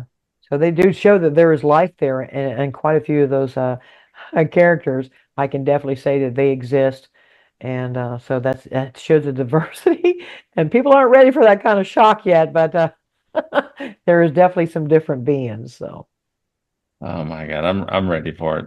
I've been waiting for it my entire life. well, all of them are positive now. And another thing that people don't realize is that because I have said that once you hit the photon belt, everything goes positive. It's just the way it is, right? So if you know that your star is going to hit the photon belt, don't you think you want to get your shit together? Oh, I would. Right? Yeah. Okay, well, this here is where the Anunnaki come in, okay, because their star Nibiru, Nemesis is the twin star to Sol, okay, and this is the perfect example to show you right here. Okay, this would be Sol, put that up there next to you, and this would be Nemesis. Okay, they're different sizes, Okay. but they're just as powerful. It's like this is the midget brother. Gotcha. He's just as powerful as this one, but he's a brown dwarf. Okay, this already existed before the gas giants came into play. They were partners in this here. It was like big brother, little brother. Okay, and most stars do come in companions, some kind. Okay, and He's got that small man energy. he's got that small man energy. But he's just That powerful. fast. That's the reason why they don't cancel each other out. It's because their composition is different, but their electromagnetism and energy is the same. Okay. Okay. All right. Yeah. So, and now Nemesis has 5 planets. Okay. And one of those is Nibiru, where the Anunnaki are from. Okay. They Hmm. have 2 rocky type planets. One is not really habitable, but the one that they live on, and then they have gas giants as well. Okay. And well, let's just say small gas giants. But anyway, they go on a 3,600 year orbit. Okay. Now check this out. This is actually kind of cool because you got to look at it from their perspective. Saul is hauling ass and know he's going to collide with these 4 brown dwarfs, right? Well, this is happening while a Nemesis is way out on its orbit. Okay. So by the time Nemesis comes back around with Nibiru, holy crap, where these planets come from? So, and that's whenever they decided they discovered Earth and discovered Mars. And that's whenever they started saying, okay, we're going to benefit from this here chaos. You Mm. know, we're not, and therefore, whenever they came and they seen that there was still life on Venus and Mars, I'm sorry, on Earth and Mars, they also wanted to take advantage of that. At first, it was a greedy, hey, we can give you benefits, you give us benefits, stuff like this here, and it was okay. But then, whenever they wanted to dominate it, the whole thing, then everything went array, and then they wanted to conquer and control. Now, the people that were already on Earth are called Terrians. Okay, and we know them now as Tartarians. Okay, and that's the original race that came with Gaia. Okay, her original children. Okay, and then you got the Anunnaki, but then the Anunnaki split. So now you got the Anunnaki and the Wanunnaki. Okay, two The different one, factions of the same group. Okay, the and wannabe Nagis. yeah, and a lot of the Indians and more towards the California way speak of the Wabanakis, and they'll speak of it in South America too. You'll hear them because they were trying to help them whenever they knew that Enlil was going to open the floodgates. Okay, so these are like the good guys. They decided to try to help, but now I lost track. I apologize, Jimmy. No, no, it's Oh, fine. yes, but these here too. This is whenever this is they conquered each other, and the Anunnaki came in and conquered Mars, so to speak, and then they wanted to go for Earth. Okay, so and that's how it all came about. Is in a trade route, as in material, because they needed gold to put in their atmosphere to help reflect things, because their world is by a they're outside their brown dwarf's cloud. They're not inside of it. They're outside of it. So they need extra help with light and stuff like that to come in. So that's the reason why they wanted the gold. And if they needed, that's all they needed, then they wouldn't need to be here no more. And if they'd been digging gold for, 450,000 years, then this planet would be bald. So that's not the true outcome of that. It might have been the start of it, but that's not what it is now. Now we've become a commodity that's more important than gold. Mm. Nice. So. Well, what do you think, Echo? We've been on here for almost 3 hours, I believe, or a little bit over. It's been a very awesome episode, very informative, a lot of information, a lot of questions we asked you. Thank you for hanging in there, Lisa, and answering all of our questions and kind of giving us some insight from your experiences. And it was a lot of fun, and I'm sure we could go on for another 3 hours if. I'm sure we could. Yeah.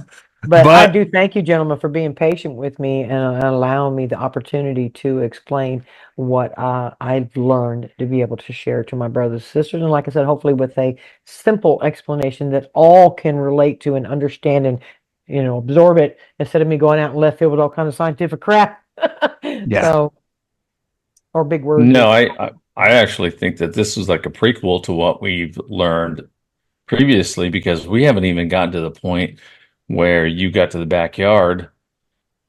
And Oh, yeah, that's right. I apologize. Okay. so we need to do another segment here real soon, Absolutely. that takes Absolutely. us to the backyard and up. Yeah, we can talk about the backyard, and then I would be absolutely pleased to be able to describe and tell you, gentlemen, about the 4D wars that led us to this point. Because that in itself, that's Lord of the Rings, baby. wow, yeah. All right. Well, we look forward to that. If you're watching this episode and you wanna see that episode, let us know so we can get that scheduled, and we will get her back on here to watch. So you can watch us dive into that and what happened to her in the backyard, and what where she backyard went. story. Yeah, right. The backyard. So, thanks again. And Echo, do you have anything you want to say on the way out here? No, just thank you, Alisa, for taking your time to do this with us. And we can't wait to spend some more time with you. This was Well, awesome.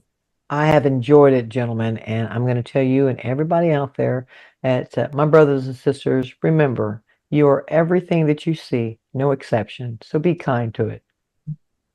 That's right.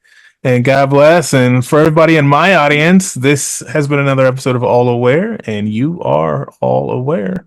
Peace. Good night.